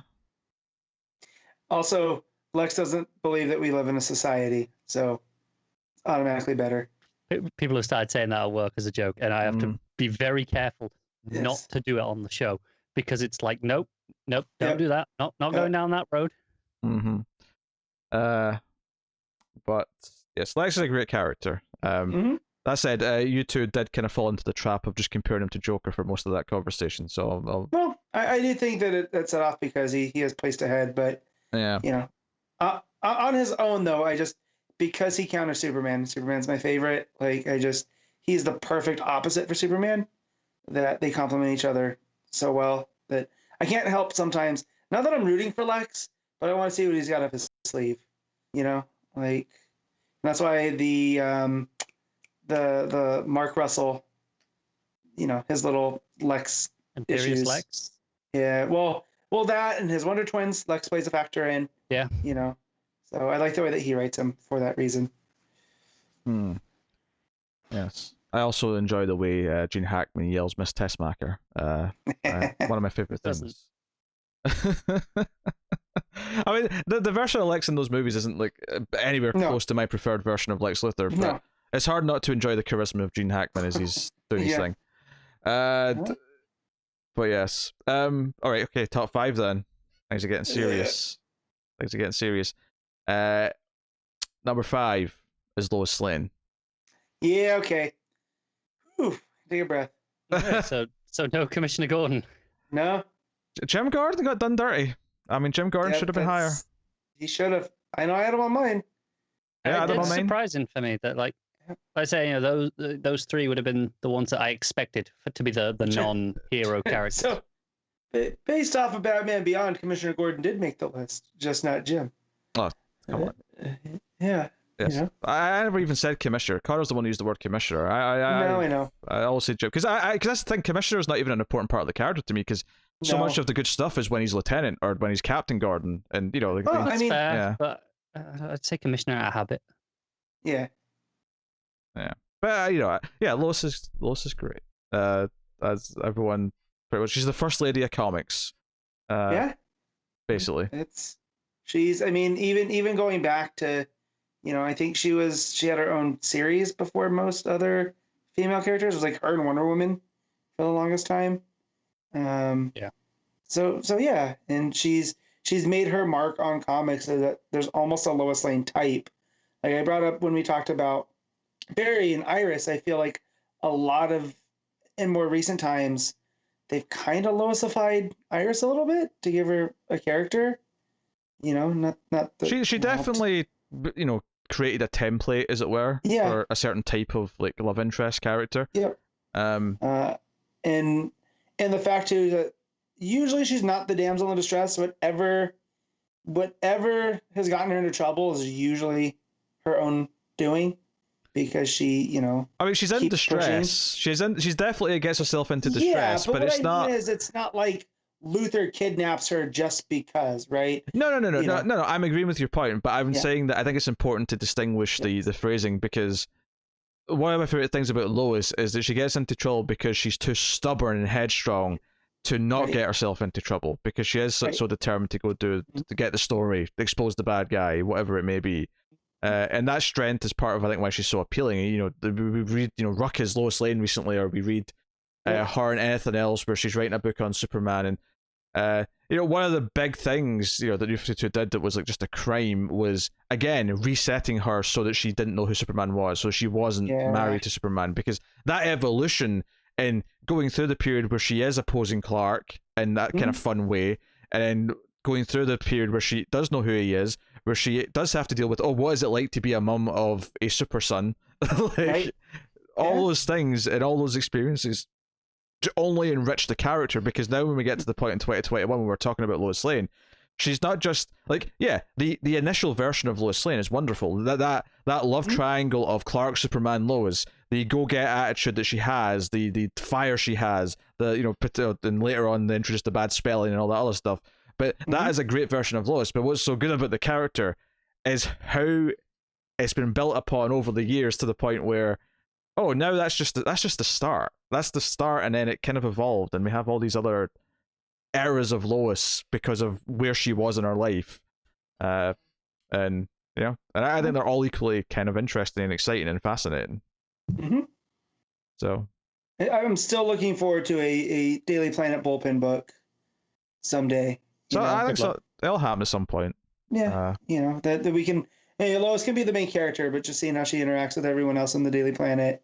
Kind of surprised it hasn't been done in recent years with the decline of print journalism and more it being about Lois kind of proving why it should matter still. I'm surprised that hasn't happened. Yeah. I mean, DC might have been cowards and decided not to do it because we know there was some distressing things that came out when things were being leaked recently, or I say recently, this is like 6 months ago or something like that now, about them telling writers to maybe don't turn off certain sides of politics too much when you're writing. So I do wonder if the idea of a newspaper book where they're diving into that stuff was maybe just something that DC wouldn't have greenlit for a short time. So right, which is why they're not in the newspaper business, and right, yeah. So I don't know. But yeah, Lois is an enduring character. Unless she's played by Kate Bosworth, in which case she's trash. So, moving on. Yikes. To number 4. Number 4 is Wonder Woman. Hey! Wonder Woman was always going to appear high on any sort of top DC list, but I do think the last decade have put her from probably just scraping the top 10 to being a really big top player. 5. Yeah. Between the movie, between a great comics run, between other things that have been going on in the last few years. Yeah, I think it's pretty fair, well-deserved spot. Yeah. And to be fair to Wonder Woman, so she's a character who I didn't avoid for a long time, in my early DC reading, but I didn't really try a lot of Wonder Woman until later on in my it reading. Was so inconsistent. I remember just in when I first started to collect comics, just restructuring and renumbering 3 times in that early time, where she became an Agent of S.H.I.E.L.D. type, at one point, and then trying to undo that and a bunch of other stuff. And it was rough to try to get into her. But when you end up, having these runs that are not on the longer side, but you get time to get to know the character, it still works. There's a reason she's in the Trinity, right? It's not just that they need a girl member or a woman member. That she's her own hero, and she's distinct from Batman and Superman. It's also tenure because she's from the same era. She was created back in the Golden Age. But I just feel like she's earned that spot as that. I always say that she's she cuts the difference between Superman and Batman, right? She's the Venn diagram. You can take aspects from both, and that's how you kind of get her, and that's what makes her unique. So. Yeah, hi, Diana. Yeah. I think for me, it wasn't any of the reasons. I mean, Matt just went on a little speech there. I don't want to belittle it by saying none of that mattered to me. It was more, just she didn't appeal to me. I think because of all the mythology stuff she's tied to, because of the setting she comes from, and it was just a case of, once I read a little bit because she was in a Justice League book or something, and then you go to read the good stories about Wonder Woman and. There's a lot that we've been starting the Perez stuff on recently, which is early on pretty heavily mired in mythology, right?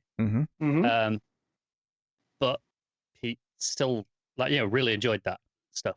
That's because the existence of the mythology stuff isn't a turn off, but there's key things that the book or the writing has to do to make me care about what's happening.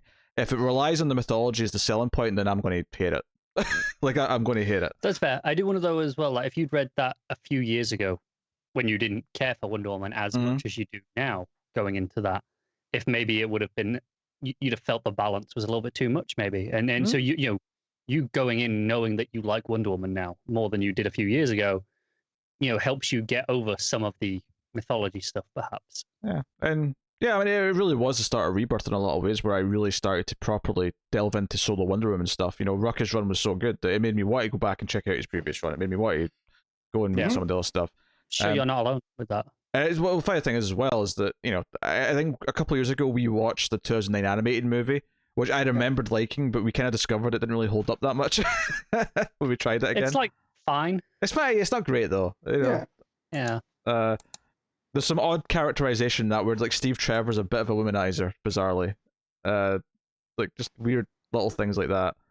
But yeah, no, Wonder Woman's great. And I think her sticking to the compassion and that side of, in the same way that Superman sticks to like hope and talks about getting people through things, Wonder Woman sticking to those kind of ideas and sort of like sticking up for them. And trying to like talk her villains down, trying to rehabilitate her villains is a big part of the character. It's interesting to me that the traditional thing for Superman, truth, justice, and the American way, which thankfully they're dropping. Yeah, we'll scrap that. Yeah, that garbage. but truth and justice I associate more with Wonder Woman than I do Superman. I do as well, bizarrely. I mean, it's kind of his phrase, but not really in practice. Right. Yeah, but as ideals, those are kind of what that Wonder Woman's bread and butter. Yeah, Whereas, like you say, Superman, hope and inspiration. Yeah. So there you go. Number 4 is Wonder Woman. Number 3. Now I want to make this very clear. Number 3 and number 2 were swapping constantly. In fact, all 3 of the top 3 were kind of actually. This is interesting now because we know what these top 3 characters are. There's only 3 characters. Do you? Yeah.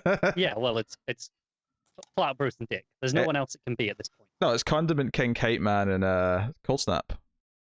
And Kite Man was that? Yeah, Kite Man. Yes. No, there was a lot of shuffling here, between these, but number 2 and 3 in particular were swapping constantly. This is really interesting because like these are the 3 characters I would have put as the top 3. Yeah. I have no idea what order these are going to be in, like at all. For the longest time, the one that I'm about to tell you is number 3 was number 2. It had number 2 locked for ages, and then it was only in the last maybe like 8 lists that it kind of switched and just swapped enough based on the points. Can we demand a recount if we disagree? Let's not, please. You cannot. So number 3 on the top 50 DC characters as voted for by the Comics from the Multiverse audience. Number 3 is Dick Grayson. Oh my god. Fools. Recount. Oh dear. This is a good showing, come on. It's not good enough. Good showing. Yeah, should have been number 1, easily. I'd have accepted I mean, he wasn't 2 number if 1 on my Superman was list, but he was number 2. I'd accept number 1 being Superman. 2 is Dick, but these I don't have a word good enough to describe these terrible people. Can we voted for Bruce over Dick? Can we talk about? Hey, for the record, Dick was higher than Bruce on my list, right? I'll make that clear. Good. It was higher on mine. But is it? Did you even have Dick on your list? No, but he would have been there. He would have had I did a real list. He would have if I didn't just look up the encyclopedia for obscure Green Lantern characters and filled out a list with that. I actually only needed to look up like 3 of those. And then they just kept coming to me. It's like, yes, I've got them all. Yes. How about, instead of being disappointed, how about you talk about why Dick's so great, given that this is number 3? Celebrate Dick. He's the heart of the DCU. So he's I talked about Wally being the legacy, but Dick forged his own path, right? He didn't have to take over for Batman. He did as Nightwing.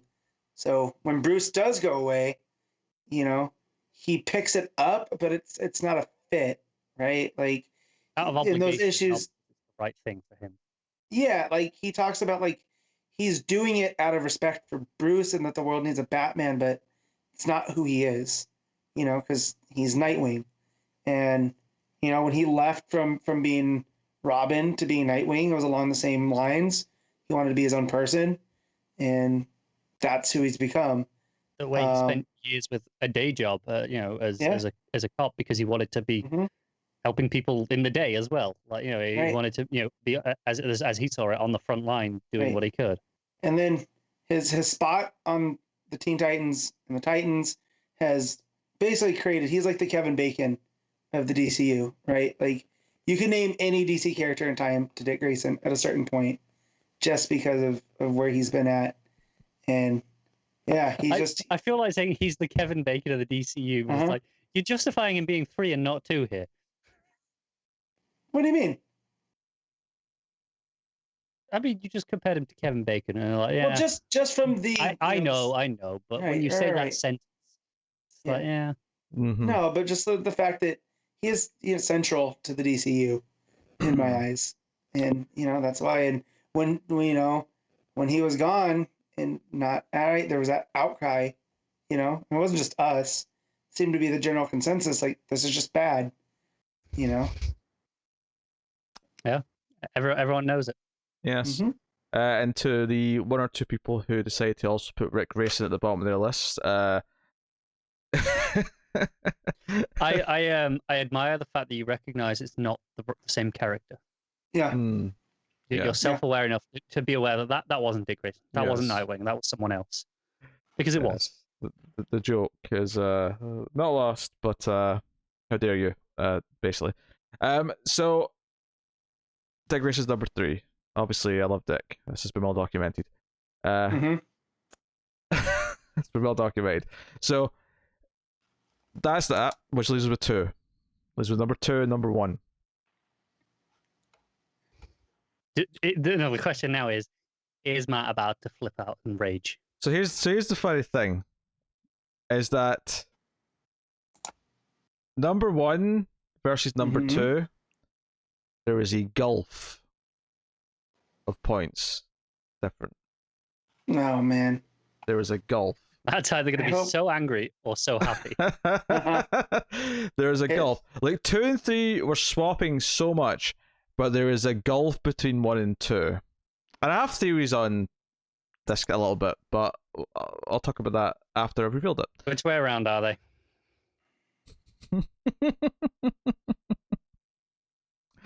Number 2 is Batman. Okay, that's right. Batman is number 2. Don't forget that. Bruce Wayne. Arguably still too high. But at least it's not even the best Batman in the top 10. You two suck at this. All you do is complaining about where things are. There's no excitement. There's no happiness. Yeah. There's no happiness. Did you not see my fist pump of celebration when Tim Drake was above Kyle Rayner? I was expecting more from Matt than just, quite right. No, I'm happy. I am relieved. I don't have to rage. I mean, people are wrong for putting Bruce above Dick, because again, Bruce isn't even the best Batman. Like, sure, Batman wasn't a fit, but Dick was better. Or I enjoyed it more. Dick for a long time was ahead of Bruce. It was just a little bit towards the end it kind of shifted a touch. Terrible final. Very close. 8 or 10 people. Yeah. Very close. Hey, you were in the family of 10 people. Yeah, but I didn't contribute towards Bruce either. And yes, I'm a self-parody at this point, and most of this is for show. However, when it comes to the Bat family, Bruce isn't that interesting to me. He's just not. Like, I don't like the Because Batman stuff, and that goes, that still weighs heavily. Remember where you had Bruce on your list?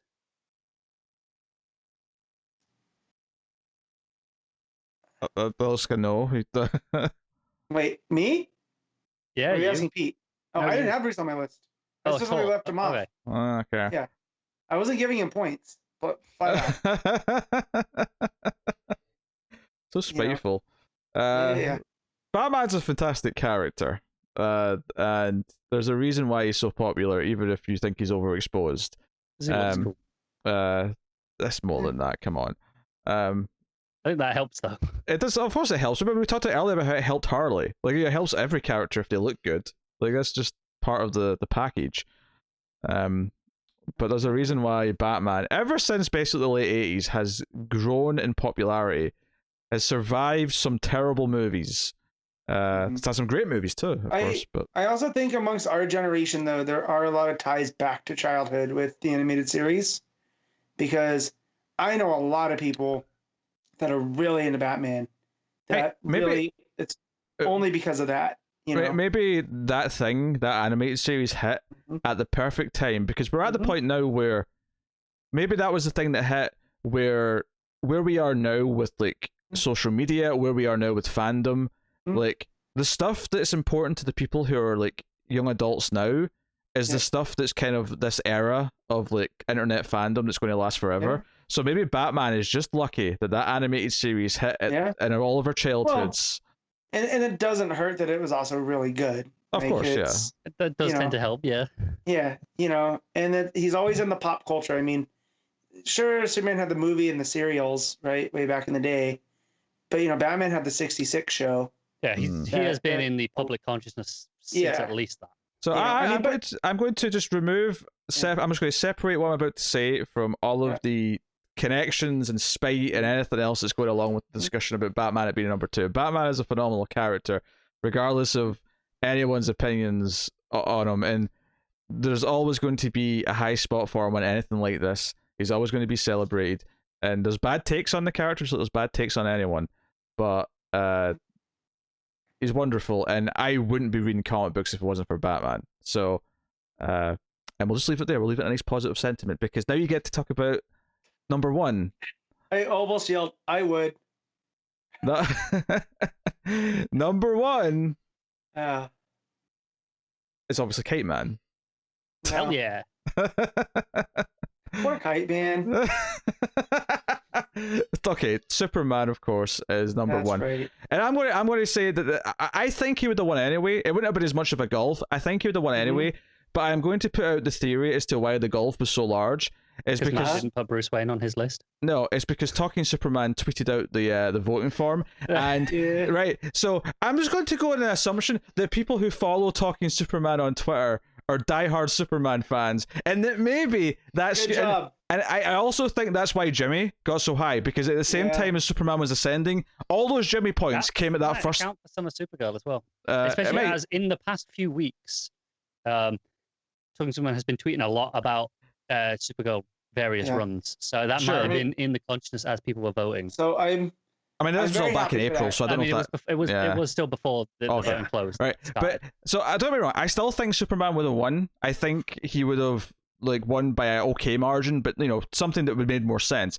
The margin that he got early on, because after that sort of surge of I don't know, I got maybe 20 entries after Talking Superman retweeted it.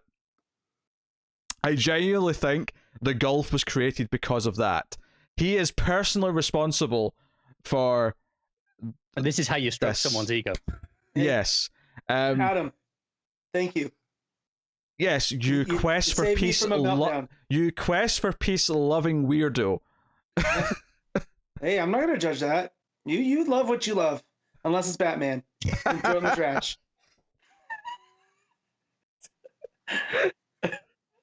Look. That's a T-shirt. Love what you love, except for Batman. My number 1 was Dick Grayson, but given how Superman outside of our circles is underappreciated, and so many people think Superman's lame, think Superman can't work in a modern setting, all the things you hear about Superman, you can't write Superman anymore, you can't do a proper Superman movie for this reason, that reason. Basically, lots of people are wrong. For those reasons, nothing delights me more than Superman winning because of those things. Well, and I also think that a lot of comic fans probably are the ones that are going to be, incensed to fill out a form like this versus just a general person that comes across it. So if you read comics, to know if we had any Snyder Cut fans who voted. Yeah. Oh, definitely. And they were voting on no, but that. Who do you think voted for Jason? No, the really hardcore ones. Who, when they're voting for Superman in the top spot, they're thinking of that version of Superman. Oh God, I hope not. You mean Ultraman? Yeah. I'm still not convinced that movie's not a crime syndicate movie. That's a discussion for another time. Look, once they do some multiverse shenanigans, it will be. Yeah. I'm So, pretty sure there was a couple of joke entries. Like I think someone put in, there was definitely a Felicity from someone. There was definitely a Laurel instead of a Black Canary, things like that. Yeah. People put in the shitty TV versions of things, but Superman is the genesis. We wouldn't have superheroes if it wasn't for Superman. He is the superhero that started it all. Now, I have thought about this. I don't think they would be the same. I think that superheroes would have been more of a Doc Savage-y, because Doc Savage has played a role in the creation of Superman. There's a thing where, especially recently, because we just had the anniversary of Action Comics again in the last couple of weeks. Yeah. And it's people pointing out how, these are technically superheroes and they were being published before Superman. Yeah. And that is true. Mm-hmm. But that doesn't mean that they would have had the popularity, the enduring legacy. The bright colors, the eccentric costumes, and all of that type of stuff definitely comes from Superman. As you look at those pulp heroes from before that, and they're all basically characters that live in a similar world, right? They're all closer to Batman, really. Yeah. Yeah, you have Slam Bradley, right? Who's a private detective and investigating things on the dock, which, that's very much for the 30s, what's going on there. So the fact that you have a guy running around in basically a circus strongman outfit with a cape, that kind of kicks things off to do things a little bit differently. Because look at the first Green Lantern's costume and how wacky that is. And then Rob Alan Scott's Green Lantern outfit. How dare you? Just disappointing not to see Alan Scott or Jay Garrick on this list. You'll find out where they are in a mix. I'm about to quickly run down 100 through 51, so you'll get a sense of some of these other characters. So thank you, Talking Superman. you did the Lord's work. That Lord might be Rao, the great god of Krypton. But hey. Yes. So no one here is upset that Superman was able to take the spotlight for this.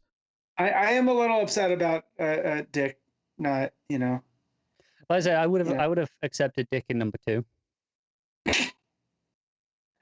That's it. So Connor wants Dick in number 2. Do you heard that right, everyone? He wants Dick in number 2. I'm sorry, I'm a 13-year-old perpetually. I can't laugh. That's why I love Guy Gardner. The entire time, Pete was intentionally cracking dick jokes earlier and intentionally making it sound bad, and you got through all of that fine. And this because you just said you wanted dick in your ass. That's why. He said dick in number 2. Is it in number 2? Not my number 2.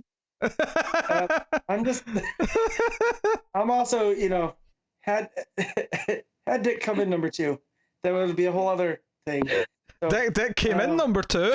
Yeah, that's what I just said. That's a whole different thing than Batman in number 2. Or Batman is number 2. All right. Let's get this real quick. I need lunch. Yes, I'm also hungry. So I'm just going to quickly. I was originally going to do a reveal thing later, but I think you can't be bothered. No, stop. Why do you always have to try and belittle things that I'm about to say?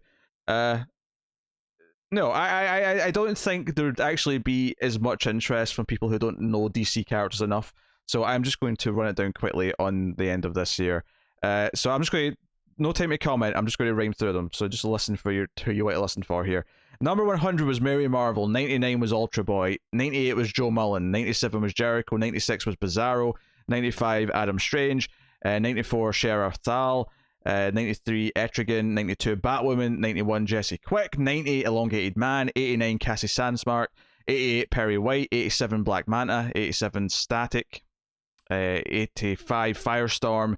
84 Zod, 83 Natasha Irons, 82 Mon-El, 81 Brainiac 5, 80 Blue Beetle, Ted Kord specifically, 79 Batman Beyond, 78 Roy Harper, 77 Metamorpho, 76 Black Lightning, 75 Huntress, 74 Mira, 73 Bart Allen, 72 Lobo, Lobo beat up Bart Allen, like that, sink into, 71 Crypto, 70 Kilowog, 69 Robot Man, 68 Big Barda, 67 Jim Gordon, 66 Steel, 65 Spectre, 64 Captain Cole, 63 Stargirl, 62 Ra's al Ghul, 61 Power Girl, 60, Two-Face, 59, Mr. Terrific, Michael Holt specifically, 58, Beast Boy, 57, The Atom, Ray Palmer, 56, Blue Beetle, Jaime Reyes, much higher than Ted Kord. Interesting. Well, he's been around in recent more, so. Yeah. 55, Alan Scott, 54, The Riddler, 53, Dr. Fate, 52, Hawkgirl, and 51, Jay Garrick. I was getting really worried there because the three I was waiting for: Alan Scott, Jay Garrick, and Dr. Fate. I got Jesse. Oh my god! I got Jesse Quick, so that's good. And Two-Face. Those are the two. Well, Two-Face more. I was surprised didn't pop up more. Did they specify which Fate anyone, or did they just? Ken Nelson. Yeah, they said Michael Holt. Oh. Yeah, that's about Fate, not Terrific. Yeah. Hey Matt, which Dr. Fate do you like? I like Michael Holt. I just heard. For whatever reason, I heard Mr. and not Fate. That's why I thought. Do you know what that sounds like? That sounds like someone who doesn't know anything about DC, who's like try to study quickly. They try to like cram some knowledge so they look smart, and then someone asks them a question and just like, oh, Michael Holt. Yeah. I know things. You just described the Arrow shows. There you go. So yeah, there were over 300 characters total with points. So the stats I'm about to give you are just for the top 50. This is not for the whole like submissions. So for the top 50, there were 35 male characters and 15 female. Okay. So there's that breakdown. There is 39 heroes and 11 that would typically be classed as villains. The ones that you might swap for yourself there are Poison Ivy and Catwoman, I guess, and maybe Harley, I suppose. Where did you count them in? I counted them all as villains because they started as villains. So you could change that to fit how you would class them if you want, but I classed them as villains for the sake of that. In terms of like families of characters, like who got the most, I mean, would you like to guess like which corner of DC had the most entries? I'm gonna guess Batman. Batman, by a fair margin, had 13 characters connected to him, and himself, of course. Second was Superman with 8. Then Green Lantern had 6. The Flash only had 3, which was just Reverse Flash, Barry, and Wally. Right. Teen Titans, I've put down as 3. Now, technically, that's a bit of a lie because obviously I counted Wally as a Flash character, I counted Dick as a Bat character, so on. That was just the Titans on their own. 2 Shazam characters, 2 New Gods characters, a couple of Wonder Woman characters, and that was basically where I stopped. Wait, who did you count for Titans? Because we had Starfire, Raven, Donna Cyborg. Troy, Cyborg, and Raven. Who? Say them again? Starfire, Cyborg, Raven, and Donna Troy. I don't know if that was on Donna Troy purpose or counts as not. Wonder Woman. Oh, Okay. okay. Yeah. Again, you can mix I that can as what see you why, want. but I mean, my instinct would have been to count her as a Titans character. Honestly, once you get past the top 3, it was kind of irrelevant. It was only it was Batman, Superman, and Green Lantern that had But I was just there going, why have you got 3 and not 4? Yeah. And then perhaps more interesting, I think, was I made a point of noting down the first appearances of all 50 and like seeing like which decades had the most kind of like new characters that kind of made it onto the top 50. Any guess as to which decade has the most characters on this list? Before I make a guess, this would have been more interesting if you'd broken it down by era, like Golden Age characters, Silver Age introduction, like that. Would have been more interesting, I think. But I didn't. But you didn't. So I'm going to go 40s. I don't know. Yeah, I guess, Matt? So it's which decade had the most from it? Yeah, the first appearances. So where they came from. Yeah, first appearances. I'll go 50s. Carter was right, 40s with 13. 13 characters came from the 40s. And then the 80s had 8, which is pretty cool. So those Teen Titans characters. 60s had 7, 50s had 6. That's the Silver Age kind of split between them, I think. 90s had 5, 30s had 4, and given that the 30s it's just like 1938 to 1939. Basically you're looking at Batman, Superman, Lois. And Lex. Was it Lex? Hold on, I've actually or Alfred. I can tell you what these were. Could be, yeah. No, Jimmy was the 4th one. Jimmy. Okay. Yeah. So you got that. Then 70s was also 4. 2010s is 2, and then 2000s only had 1. That was the lowest, and that was Damian. For the record. The newest character on this list was Jonathan Kent, Superboy. He debuted in July of 2015. Now that might be the cover month rather than the actual release month. It's kind of hard to check that. Maybe not that one, but for a lot of the older comics, it's really hard to check that specifically. Yeah, that one you could have just gone to Comixology. Yeah. Release date. Before that, Jessica Cruz was 2014. Damian Wayne before that, obviously at 2006. Unless you count the unnamed baby from the graphic novel, but I wouldn't. Yeah. I wouldn't. I wouldn't either. Yeah. So you got that. Obviously the first one, Superman. Surprising no one, but Shocking. interestingly, Lois Lane was the same time, basically same month. So there's a lot. April of 1940 is like packed. Dick Grayson, Joker, Catwoman, Lex Luthor all come from that same month. Yeah. Kind of insane just how much started at the same time. This is exactly why I guessed the 40s, because I was like, oh, a lot of those. Yeah, there's a lot of, I think, stuff that were maybe surprising for how old some of them are. Obviously, expect Wonder Woman. I knew Green Arrow was a golden age. I don't know if I expected Black Adam to go all the way back to 45. Oh, yeah, because all makes sense. that early Captain Marvel stuff at Fawcett was going, right? Yeah, Black Canary as well was 47 in some form, so that's kind of cool.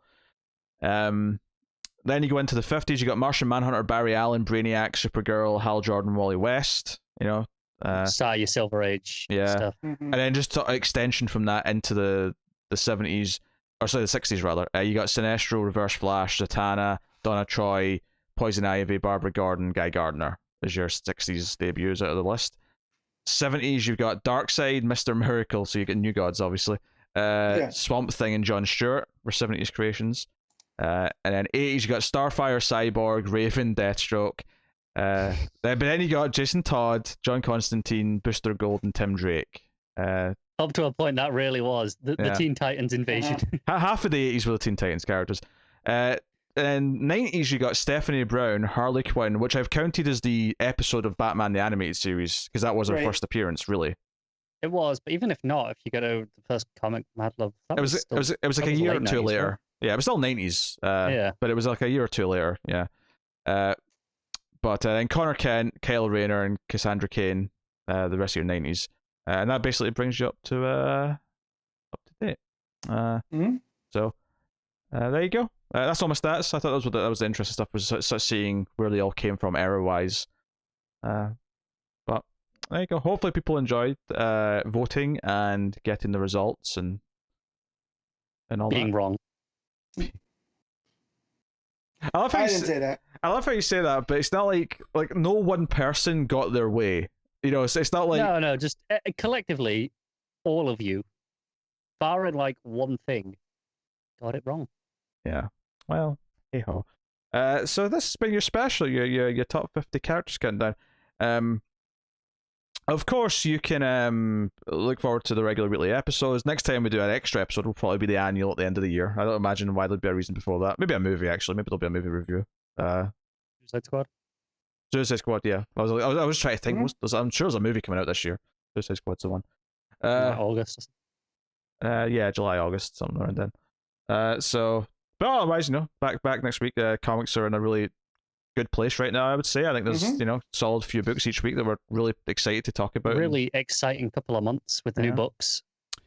So we're in a good place. We're in a good place book wise, and so hopefully, even if you disagree with where certain characters placed, you're overall quite happy with DC right now. And not everyone will be, but I imagine many people who listen to the show and voted probably are, because they're along for the ride.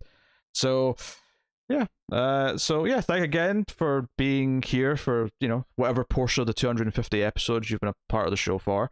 It has been a pleasure to do it, and here's to more DC stories and more DC characters, and who'll be the next, I joked at the start that Yara Flor's kind of clearly probably the next contender to start making her way onto these lists after a few years, but in 5 years time, is it another 5 years after that, who's there?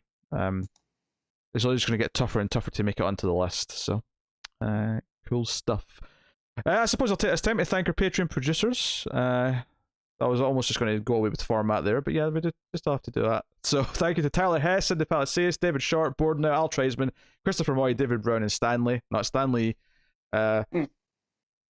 So, thank you to you all. They are $20 and we're at patreon.com/MailFuzzTV. But you can support us, of course, for as little as $1 per month and help keep all the content coming, help keep the podcast coming.